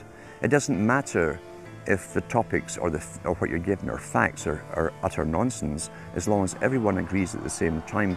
You'll say, well, I'm sane, and your friends will all agree because they've had the same information given to them. But they've been programmed, and I'm sad because I know that it's hard for people like that to take an interest, a serious interest in world affairs, to take a serious interest in what their elected officials are doing. And they're not going to be really inclined to study or discover the deception that's being used against them. And so I'm sad because I see all of that in a flash in my mind as being an indication of how easy it is for the masses to be manipulated. The scientific dictatorship understands what makes human beings tick. They understand our psychology. They've studied it, and they're using it against us. But the minute the public awakens to the fact that there is an agenda to manipulate them, and the second the public realizes that they are being conditioned and controlled, the establishment begins to lose that edge they've got over people. So all I ask viewers to do is to think for themselves and to study public relations, to study advertising, to study propaganda, and to realize how much of it is out there in their daily lives. And then make the decision for yourself. I just want people to think on their own and to not have their decisions and their thoughts and their ideas pre-packaged and basically downloaded into them. If it's on TV and a famous face says something, then it must be true. He doesn't have to show you facts or anything else. You've been brought up with these faces. That's why they keep these guys on television into their 70s and 80s. You've grown up with this father figure who's on television every night at 6 o'clock. In your house, in your room, staring right at you, and he's a father figure. Would he tell you a lie? So you naturally never suspect him. And this same man will lead you through new topics. He'll introduce experts on the topics. They'll have a little summary at the end of every talk, and you are now left with the conclusion that's presented to you. You don't arrive at it, it's given to you, and it's good enough for you. When I was growing up, people were talking on their front porches, neighbors were playing baseball, there were nightly barbecues. You don't see that anymore. We've lost our communities. You drive through neighborhoods, you see the blue glow of television sets. We're losing our humanity. So if you want to rebel against the globalists, the social engineers, start by turning the TV off a few hours a day and actually getting to know your neighbors, getting outside that comfort zone, expanding your horizons. By coming together as communities, by getting to know our neighbors, we defeat the social engineers. We're programmed today perfectly, just like machines.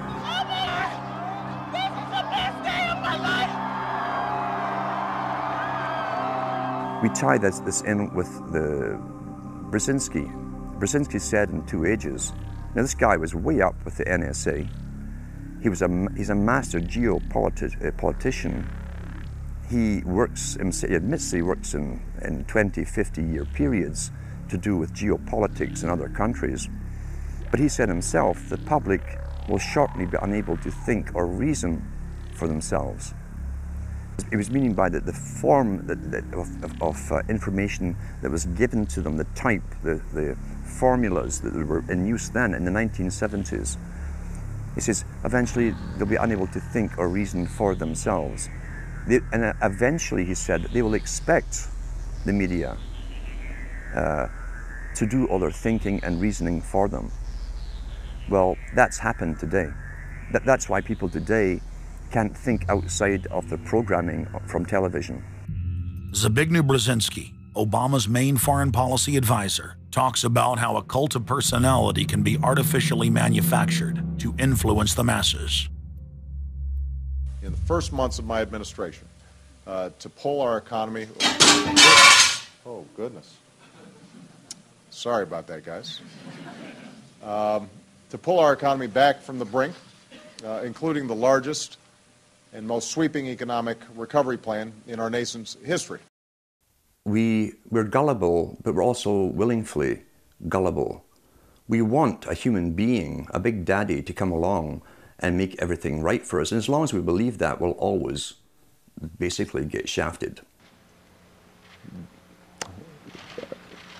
In addition to John, sorry, I just noticed that I jumped the gun here. Go ahead and move it up. I'd already introduced all you guys. It's the presidential reality show. But when it became an Oprah production, it became slick. You don't have a president, you have an actor. They say that politics is show business for ugly people. You got it. What am I going to tell the president when I tell him his teleprompter is broken? What will he do then? It's Obama's role to front for the international banking syndicate and to take all the heat for their unpopular agenda. It's his job to convince the American people that the buck actually stops at the White House. In Brzezinski's book, Between Two Ages, he said eventually we shall put presidents in who will have personality cults. We shall create massive personality cults for these people through the same techniques as Hollywood has used. Obama is that man today. The globalists, who know that Obama is going to promote their plan, want to make him such a superhero that nobody will question what he's doing. They'll be so preoccupied with who he is, or where he is, or what he's saying, or what he's wearing, or something like that. The idea of making him into a celebrity is very valuable because that way people are less inclined to ask, what is he doing? So that's very useful to these people. Similar plans of social control have been continuously carried out by operatives of the Ford Foundation, who Obama has worked for over the last 30 years.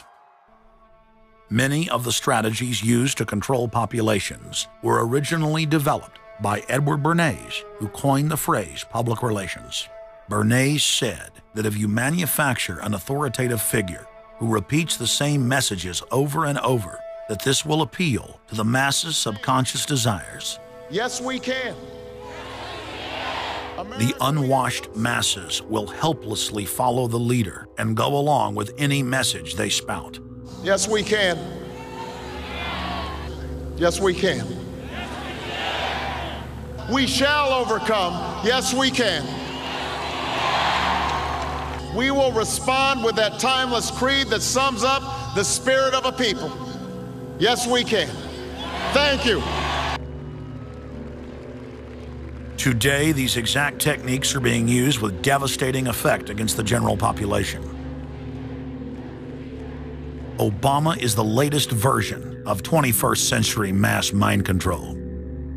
The psych warfare engineers are counting on Obama to finish the plan they began decades ago.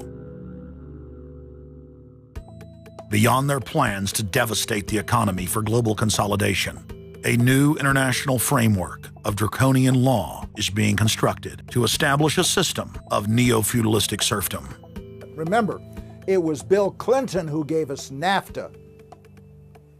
And it was Al Gore, the hero of the environmental movement, who was the hatchet man for the Clinton administration to cram NAFTA down the throats of a reluctant Congress. Now, this is a good deal for our country, Larry, and let me explain why. Al Gore, who carried the ball for NAFTA and GATT, is now one of the top standard bearers for the elite's agenda. I didn't interrupt you. Okay, now, guys. Then maybe it just... Is this... NAFTA. Why? Huge numbers of manufacturing jobs left Canada, came into the United States because of a 15% wage differential. We pay our workers less in Canada.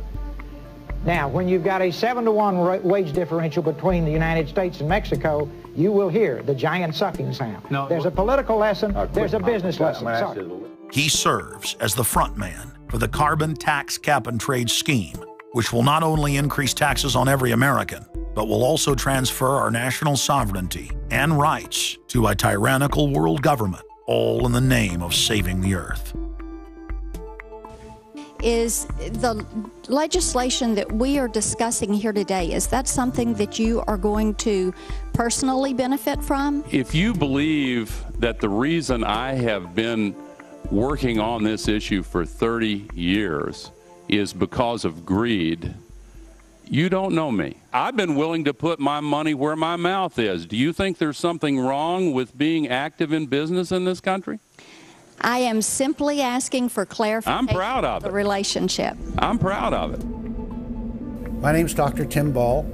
I'm a climatologist. I have a PhD in climatology from the Queen Mary College, the University of London, England. And I've been studying climate both with my 9 years in the Canadian Air Force, where it was essential to flying, and then after that at the university. So it's essentially been the whole theme of my career. Initially called climate skeptics. I said, but all scientists are skeptics. If you're not a skeptic, you're not a scientist. And then when that didn't work, then they came out with the charge that we were climate change deniers. And I remember when I was first called a denier, and it was in the Times of London and England. And of course, the word denier was clearly deliberately chosen because of the Holocaust connotations of that term. So it was not only a charge that you were ignoring the truth, but you were doing it in a very evil way. And of course, I laugh about that now because my whole career has been anything but a climate change denier. I've spent my career trying to educate people to how much climate changes naturally. So I'm anything but a denier, but of course that is part of the politics. Under the Nazis, there was something called race science. They had a lunatic theory of eugenics, the Aryan heritage, and all the rest of this. Absolute crackpot pseudoscience.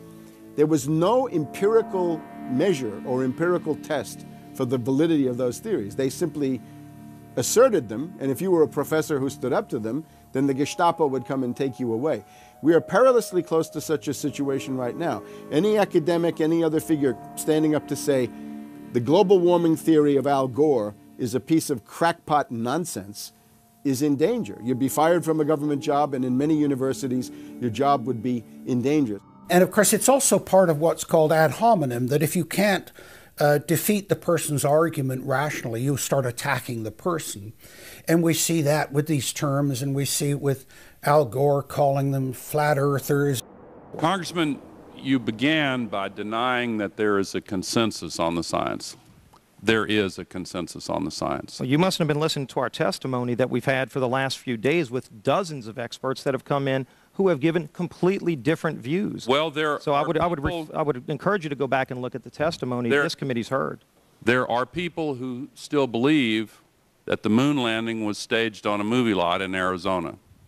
And neither of us are one of those. And I know you like giving those cute anecdotes. This is not a cutesy issue. We're talking about something that can export millions of jobs out of our economy, out of our country. Richard Lindzen, an MIT professor of atmospheric physics, said it many years ago when he said the consensus was reached before the research had even begun. And then scientists like myself that stood up and said, hold on a minute, I got problems with it. Oh, paid by the oil companies, don't trust that guy.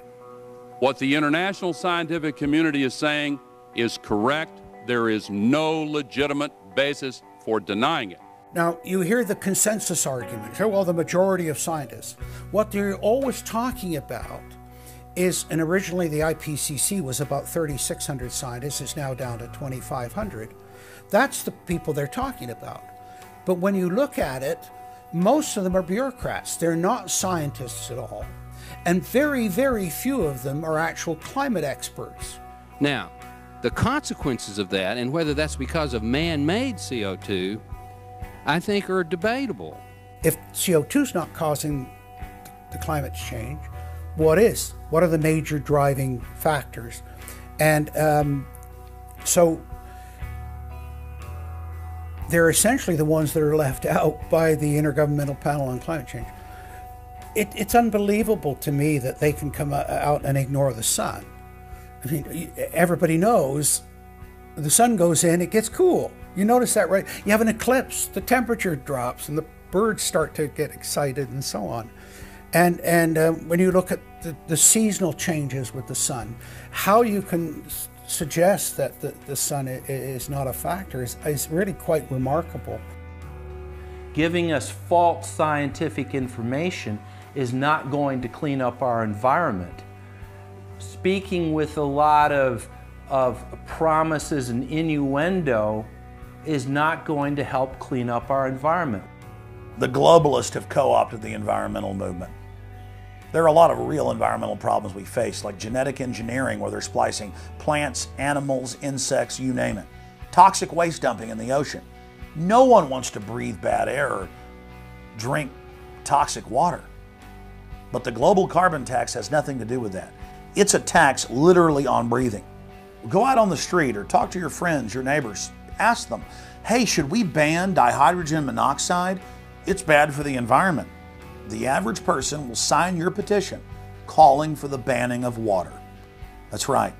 Dihydrogen monoxide is water. It's the same thing with table salt, sodium chloride. And that's exactly what the establishment is doing with carbon dioxide. Ooh, dioxide. It has this scary sounding name. But the truth is, it's one of the 4 elements of life on this planet. Oxygen, carbon dioxide, water, and sunlight. And if the establishment can tax and list as a toxic waste one of those basic 4 building blocks of life, carbon dioxide, they can regulate and control every facet of our lives and shut down any businesses that aren't part of their New World Order. The idea that carbon is a pollutant is essentially a way of saying that humanity is a disease or a cancer that ought to be wiped out. Genocide. People have argued in this environmental coterie around Obama, around Holdren, the theoretician of de-development, who is now the science advisor of the White House, really the anti-science advisor. They've argued that babies are carbon monsters, carbon machines, and that every time you breathe out carbon dioxide, you're part of the pollution of the planet. This is an absolutely anti-human doctrine. They use the environmental movement to promote their real agenda, which is globalization and federalization and power. The advisor to Gordon Brown wants to exterminate 1/2 of the population of the British Isles. Now that's something Hitler might have tried to do, or Stalin. They didn't succeed. Will Gordon Brown do it? You can read this in the statements of these lunatics, radical environmentalists fanatical Malthusians, tree huggers, whatever you want to call them. This is an ideology of genocide which can be documented exhaustively, ad nauseum, out of their own statements. When Gore said the science is settled, that raised red flags amongst the media and then also amongst a lot of other people that sort of knew that that wasn't true, other scientists, and started to look at it. And of course, the more they looked at it, the more they realized, no, science is never settled. What is coming down now is environmentalism is nothing but phony science. Nothing but phony science. And if we really believe in the environment, if we really believe in freedom, if we really believe in truth, we need to get some straight answers. Now, the Kyoto Agreement, of course, was reached in the city of Kyoto. And what was interesting was several things came out of that. But the first thing was that not all countries had to participate in Kyoto, but not all had to take action. Only the developed nations were required to reduce their level of CO2. The developing nations were excluded. Now, of course, at that time, China was, and in some ways you can argue it still is, a developing nation. So it wasn't required to meet any targets under Kyoto, nor was India. The U.S., of course, held out. And what's interesting is that the U.S. Senate voted 95-0 against the Kyoto Accord, even though Al Gore was the vice president at the time. And lucky for him, he didn't have to cast a deciding vote. But so it was 95-0 against it because the U.S. Senate saw, no, this is a socialist distribution of wealth. This is going to cost jobs and economy, and so they scrapped it completely. We're now told that you have to buy carbon offsets. In other words, if you have sinned by having a carbon footprint and by carbon emissions, you've got to buy a carbon offset, which is usually a scam. Somebody claims to have planted an acre of grass in the third world. It never happened. They take your money and laugh all the way to the bank. But they're telling you that in order to cleanse your guilt, you've got to buy a carbon offset. Talk about carbon polluters. You talk about them. It's my understanding that back in 1997, when you were vice president, Enron's CEO, Ken Lay, was involved in discussions with you at the White House about helping develop this type of policy, this trading scheme. And is that accurate? Is it inaccurate? It's been reported. I don't know, but I met with Ken Lay, as lots of people did, before anybody knew that he was a crook. Right, and clearly you can see why so many of us are concerned about this type of cap-and-trade energy tax that would be literally turning over this country's energy economy. I didn't know him well enough to call him Kenny Boy. Well, but you knew him well enough to help devise this trading scheme, and obviously we know what Enron and these big guys on Wall Street like Goldman Sachs, and I know you've got interest with Goldman Sachs. No. Well, that's been reported. Is that not accurate? No, I wish I did. With executives from you're partnered in companies with executives from Goldman Sachs. Well, if you're not. Al Gore has got to be the greatest con artist in modern history. This guy claims he invented the internet, even though it's on record he's a liar, and he got away with it. He was the pitch man that successfully sold, as vice president, NAFTA and GATT, that's lowered the standard of living in the United States and Mexico and almost completely deindustrialized our country. Now he's saying you should pay him and his private company, set up by Enron, a carbon tax on breathing. Look, if you want to buy Al Gore's propaganda, go ahead. But before you do that, you should at least look into the claims he's making. There was a meeting in the White House in 1998 between Al Gore and Bill Clinton, Ken Lay, and Lord Brown. Okay, well, who were these people? Well, we know the president, the vice president. Ken Lay, of course, was the president of Enron. And Enron was a major, major player in the carbon credit, carbon trading. And in fact, stood to make an enormous amount of money out of it. And so it was part of I think, part of the collapse of Enron. And Lord Brown, of course, was the head of the largest oil company in the world. And they were looking to buy into this, as is happening now, where the energy companies are becoming the big promoters of, oh, we got to go green, we got to go to alternate energies and all of this stuff. They saw a business opportunity and leapt onto it, and one that would make them look green again. When it came time for the 1,200-plus page greenhouse gas emission and carbon legislation to be voted on, the Speaker of the House, Nancy Pelosi, would not let the Republicans, or even members of her own party, see the bill until minutes before the vote. Republican Minority Leader John Boehner engaged in a rare House filibuster and read shocking section after shocking section from the legislation. Now, I really hate to do this, but when you file a 300-page amendment at 3:09 a.m., the American people have a right to know what's in this bill and have a right to know what we're voting on.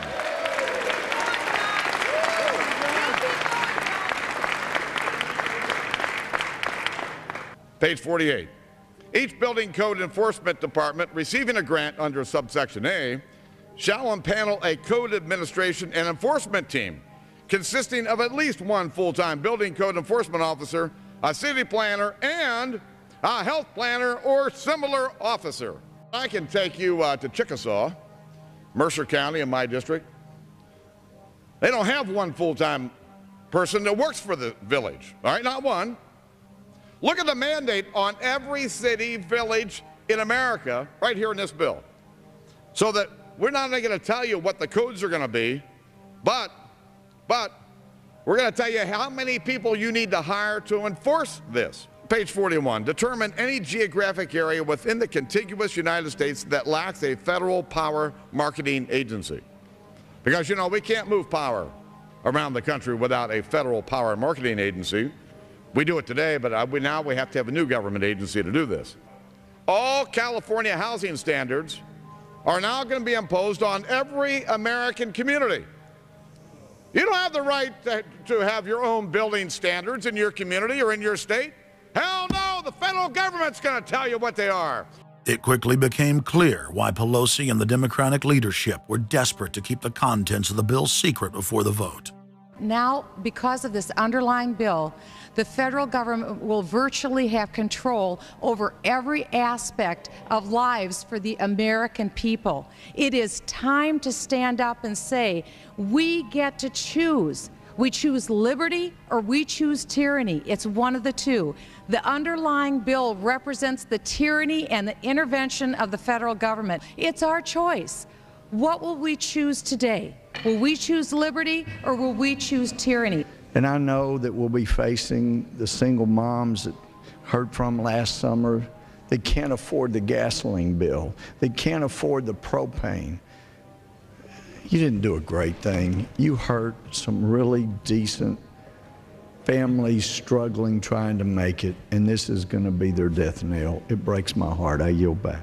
It is, of course, a carbon tax on economic activity, farming, manufacturing, real production here inside the United States. It would tend to shut down even those miserable remains of an industrial economy that we still have after the collapse of the Detroit automakers and their related subcontractors and so forth. Every home and business in the United States would be federally regulated and controlled. Mandatory home inspections will be carried out by federal inspectors, and it's all at the expense of the homeowner. In New York, they're called the environmental police. On this day, a surprise visit to a market in Brooklyn's Chinatown. And every day you're not in compliance, you face huge fines. Go to page 235. The Secretary may set and collect reasonable inspection fees to cover the cost of inspections required. So number one, they can come in, the federal government can come in and inspect your house and send you the bill. And if they find that you're out of compliance with this new federal code, the Secretary shall assess a civil penalty for violations of this section. And then further, going to page 236, each day of unlawful occupancy shall be considered a separate violation. We're setting up a global warming Gestapo that can literally come in, and now this new term, unlawful occupancy. So now living in your home is considered unlawful under this bill. This is ludicrous. Worst of all, carbon czars in more than 35 federal agencies are given unlimited dictatorial power to tax all forms of carbon and carbon emissions. The Commissar Green Police openly brag that they will have the power to selectively enforce the new edicts on a case-by-case basis. It's funny because when I tell people what I do for a living, the first response usually is, "You're with the environmental police?" There is no environment in New York City. With this new power, the green mafia can take over the entire economy through selective enforcement. We know, Madam Speaker, that this national energy tax will cost the American people $2 trillion. We know that. We know this will result in a loss of 2.5 million jobs every year for the American people. We know that. We know this will result in a reduced standard of living for Americans. We know that. What is the point and what's the benefit? The same central banks that have stolen more than $50 trillion from national treasuries across the planet are now creating a new derivatives fraud through the cap-and-trade carbon tax system that dwarfs their previous Ponzi schemes. We've just watched a financial meltdown in this country, the likes of which hasn't been seen in some time. Now, if people like credit default swaps, they're really going to like the carbon swaps that are going to occur and the carbon future swaps. We spent a full day in this committee last summer talking about the manipulation of the energy futures market in oil.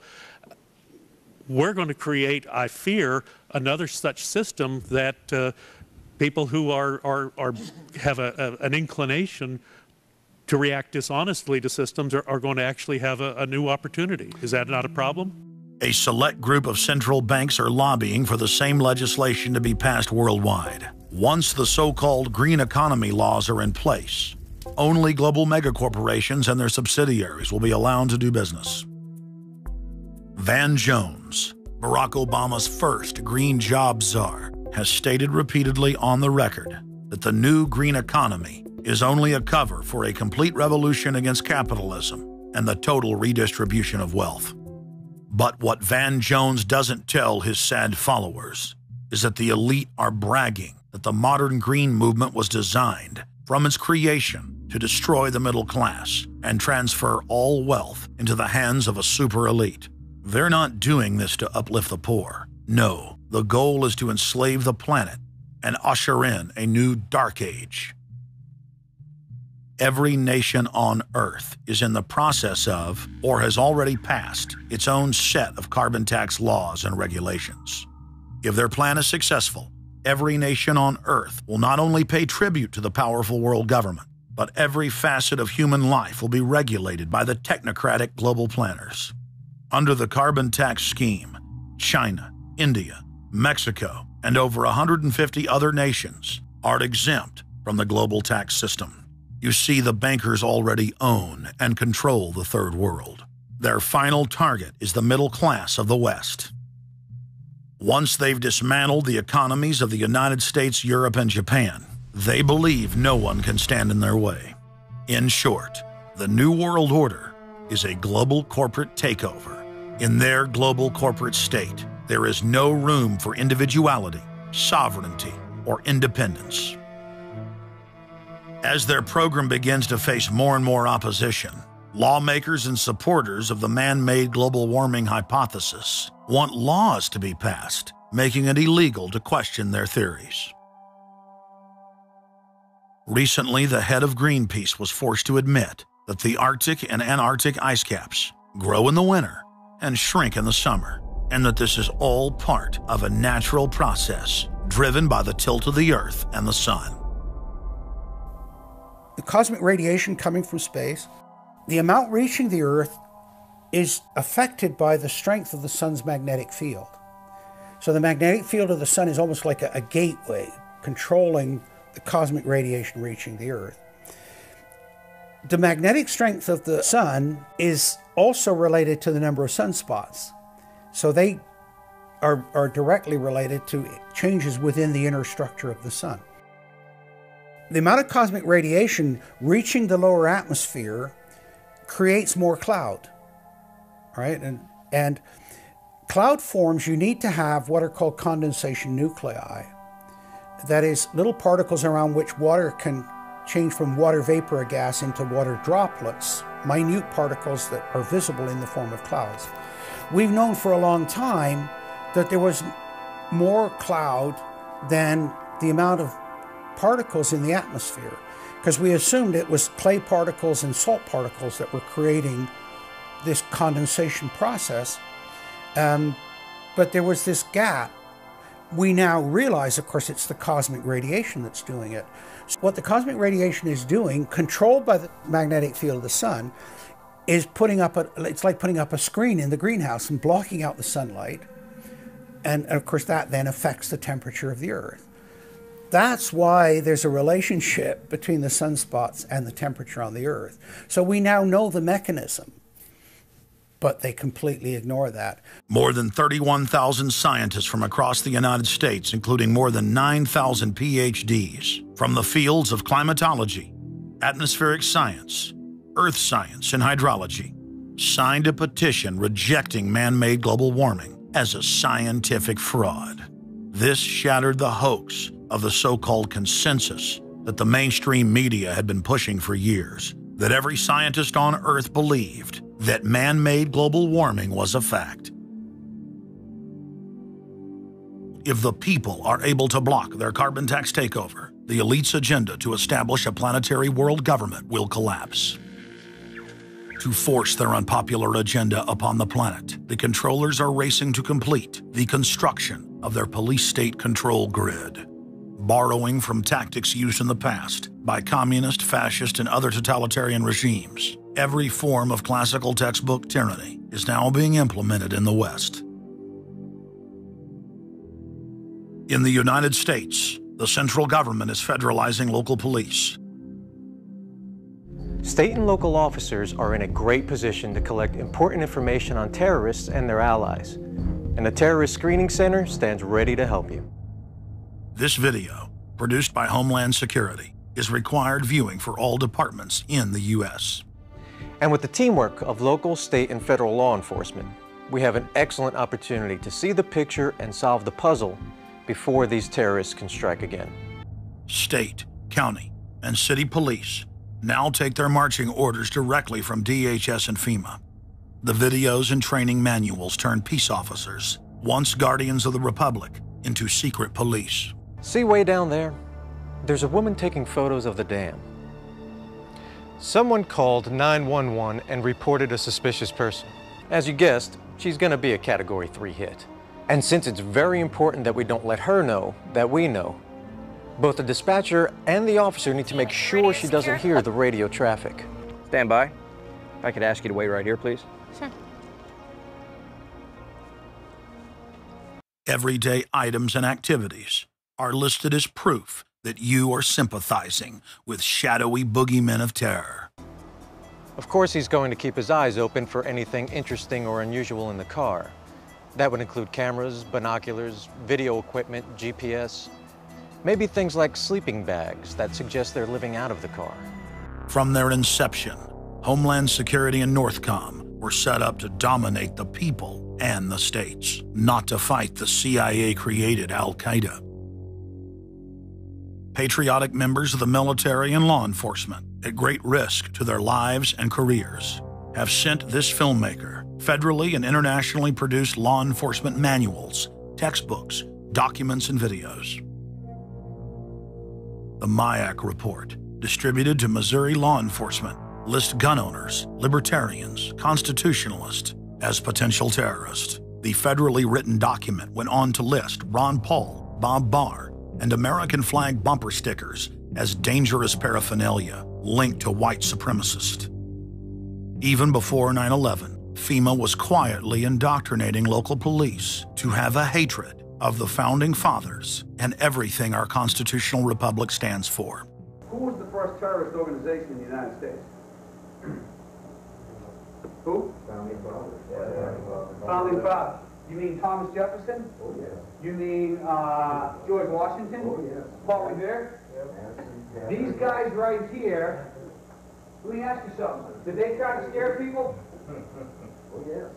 They tried to intimidate the British. Did they use acts of violence? Your founding fathers, my founding fathers, were involved in acts of terrorism against British officials because they systematically had British officials assassinated.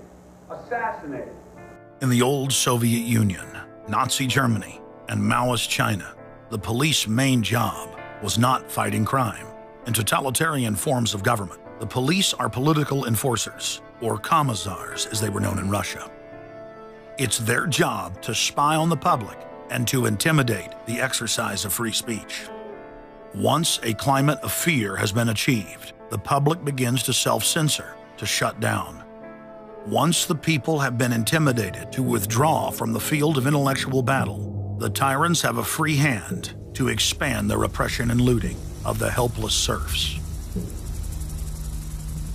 The average man and woman is in a trance. They get home from work, they don't even talk to their children. They turn the television on, and they let those corporate messages set the agenda in their lives. If we want a revolution against these social engineers and the scientific dictatorship, we have to start getting back to basics, having barbecues, knowing our neighbors, loving our husbands and wives, spending time with our children, and getting back to real human culture. This false corporate culture has been superimposed over our daily lives. The public is literally under a trance. We have to somehow reach out to them and break them out of this trance. And as the globalists destroy our standard of living and bring in their police state, a lot of people are beginning to wake up and realize that what they've been told all their lives was a lie. But it's essential that we, the people, are there to reach out to our fellow Americans and our fellow human beings and show them the truth. But the scientific dictatorship needs more than just a secret police network to carry out their plan. Citizen spies at every level of society have been recruited to keep their eyes and ears focused on everything their neighbors and co-workers are doing and saying. More than 50,000 private sector executives have been recruited by FEMA to secretly serve as deputy FBI informants under the InfraGard program. Now there are more than 75,000 preachers serving FEMA in the clergy response teams. Internal FEMA documents reveal that the majority of America's pastors now serve as agents of the shadow government. They are even instructed on how and what to preach. And as KSLA News 12 Jeff Farrell discovered, the clergy would help the government with potentially their biggest problem, us. From my cold, dead hands. Charlton Heston's famous declaration captures a truly American value, the overarching desire to protect our freedoms. But gun confiscation is exactly what happened during the state of emergency following Hurricane Katrina in New Orleans. U.S. troops also arrived, something far easier to do even now thanks to last year's elimination of the 1878 Posse Comitatus Act. That forbid U.S. troops from policing on American soil. If martial law were enacted here at home, public fears and quelling dissent would be critical. And that's exactly what the Clergy Response Team, as it's called, helped accomplish in New Orleans. Jeff, the primary thing that we say to anybody is let's cooperate and get this thing over with, and then we'll settle the differences once the crisis is over. Such clergy response teams would walk a tightrope between the needs of the government versus the wishes of the public. In a lot of cases, these clergy would already be known in the neighborhoods in which they're helping to defuse that situation. For the clergy, one of the biggest tools that they will have in helping calm the public down or obey the law is the Bible itself. Specifically, Romans 13. Because the government is established by the Lord, you know, and that's what we believe in the Christian faith. That's what's stated in the Scripture. They prepare their flocks like sheep to the slaughter for gun confiscation, forced inoculation, and they tell them that it is a blessing to have their families broken up and put into FEMA camps. Irland, Frankreich, Portugal, Spanien, die Schweiz, Liechtenstein, Luxembourg, Polen, Ungarn, Romania. Adolf Hitler bragged that his most powerful domestic tool, used by the Nazis to control the people, was the servile clergy. And his favorite Bible verse was Romans 13, render unto Caesar. Either you are with us or you are with the terrorists. The scam was launched as a simple bait and switch. The government recruited the public by telling them that they were needed in the fight against Al-Qaeda. But from day one, over 90% of their training and operations focus on demonizing, surveilling, and harassing anyone who stands against their takeover. The Department of Homeland Security calling on firefighters to take on a new role in the war on terror. The idea to be the eyes for the U.S. government when they're inside a home. Now, unlike police officers, firefighters don't need a warrant to go into private houses. And critics say that's where things get sticky. Cable company repairmen, truck drivers, maid services, and hundreds of other professions that go inside homes and businesses without warrants are now on the government's payroll as citizen snitch spies. But Big Brother doesn't stop there. Children are being indoctrinated inside the public schools nationwide to spy on their parents. You can give information without having to give your name. You guys can get paid for good tips up to $200. The New York Times praised public school programs in the United States and England that are training children to report their parents for eco-crimes, like taking a hot bath or letting the water run while you brush your teeth. All of that violates their carbon footprint credit allotment.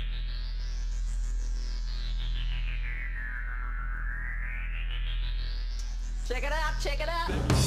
And that's where we come in. We're the carbon cops and we're on the lookout for energy wasters. Our job is to get all Australian households to cut their carbon emissions. So Carbon Cops is a program that looked at energy use in a domestic sense. We went into people's houses and got them to reduce their energy use by 50%. Sadly, the Boy Scouts of America have now contracted with the Department of Homeland Security and are now training more than 20,000 Boy Scouts in anti-terror urban warfare mount training. The federal grants are very specific. The Scouts are trained to carry out seek and destroy missions against disgruntled veterans of the U.S. Armed Forces. Good evening, everyone. Homeland Security is enlisting some unlikely new recruits to fight terrorism and help with other emergencies. The Girl Scouts. Girl Scouts across the country and here in East Tennessee are now taking part. 9-year-old Elise Murphy has already earned a lot of Girl Scout patches. And now, every member of the 3.4 million Girl Scouts of America is now being trained by the Federal Emergency Management Agency to aid and support Homeland Security in disaster and anti-terror operations. One of the things that if you talk to our generals, they are desperate for is a civilian counterpart to our military forces. Everybody somewhere between the ages of 18 and 25 will serve 3 months of basic training and understanding in a kind of civil defense. So is this compulsory then? Well, you have to, in the sense, it's required of everybody, 18 to 25, 3 months, and at some point at that point you do it.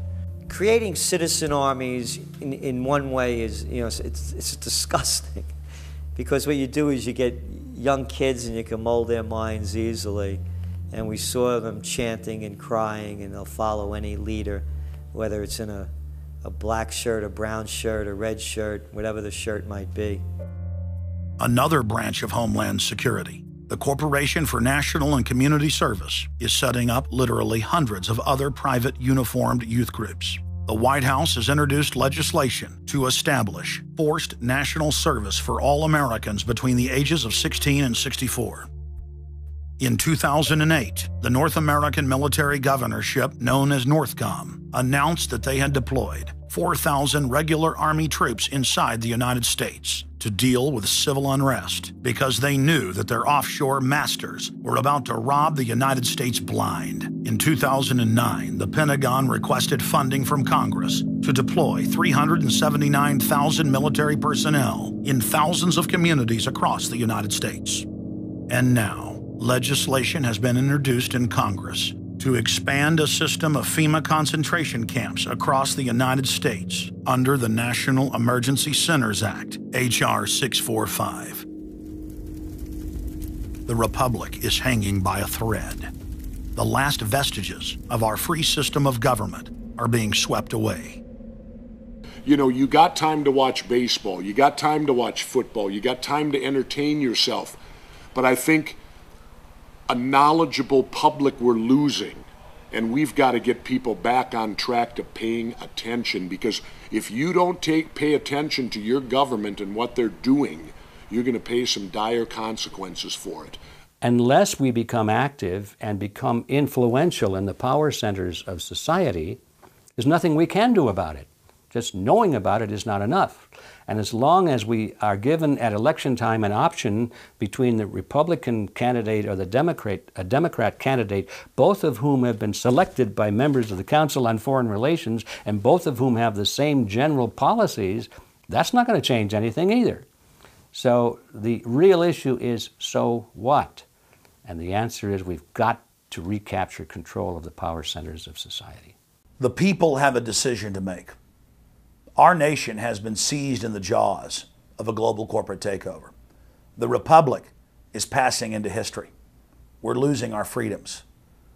And it's up to every man, woman, and child in the United States to decide whether we're going to be fooled by the slick propaganda of the social engineers or whether we're going to restore the republic.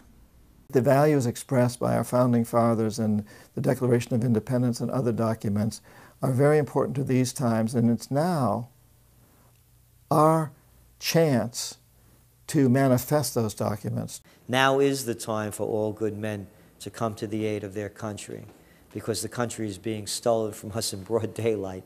Not only stolen metaphorically, but financially as well. The numbers don't lie. The American people, having been educated as to the truth, then have to rise up and demand and get a government that starts serving them. We need a change, and it isn't going to come from Democrats and Republicans. It has to come from the American people. Dissension is the greatest form of patriotism, and I believe that. Because if you don't hold your elected officials' feet to the fire and pay attention, you are going to get bad government. So it's imperative for all of us. It's our job as citizens of this great country to pay attention. This is our last chance to not relive history. Hundreds of nations have fallen to tyranny in the last century alone. America is a prize coveted by the despotic megacorporations that now dominate our planet. If their world government is truly to rise, freedom and the republic for which it stands must fall. Now is the time for all good men and women to come to the aid of their country. One of the greatest events in history is taking place before our very eyes. For many generations into the future, our progeny will look back on this time as either a place where humanity rose to the challenge and made a stand against the forces of darkness, or as a time when the planet fell into the grip of a merciless high-tech tyranny.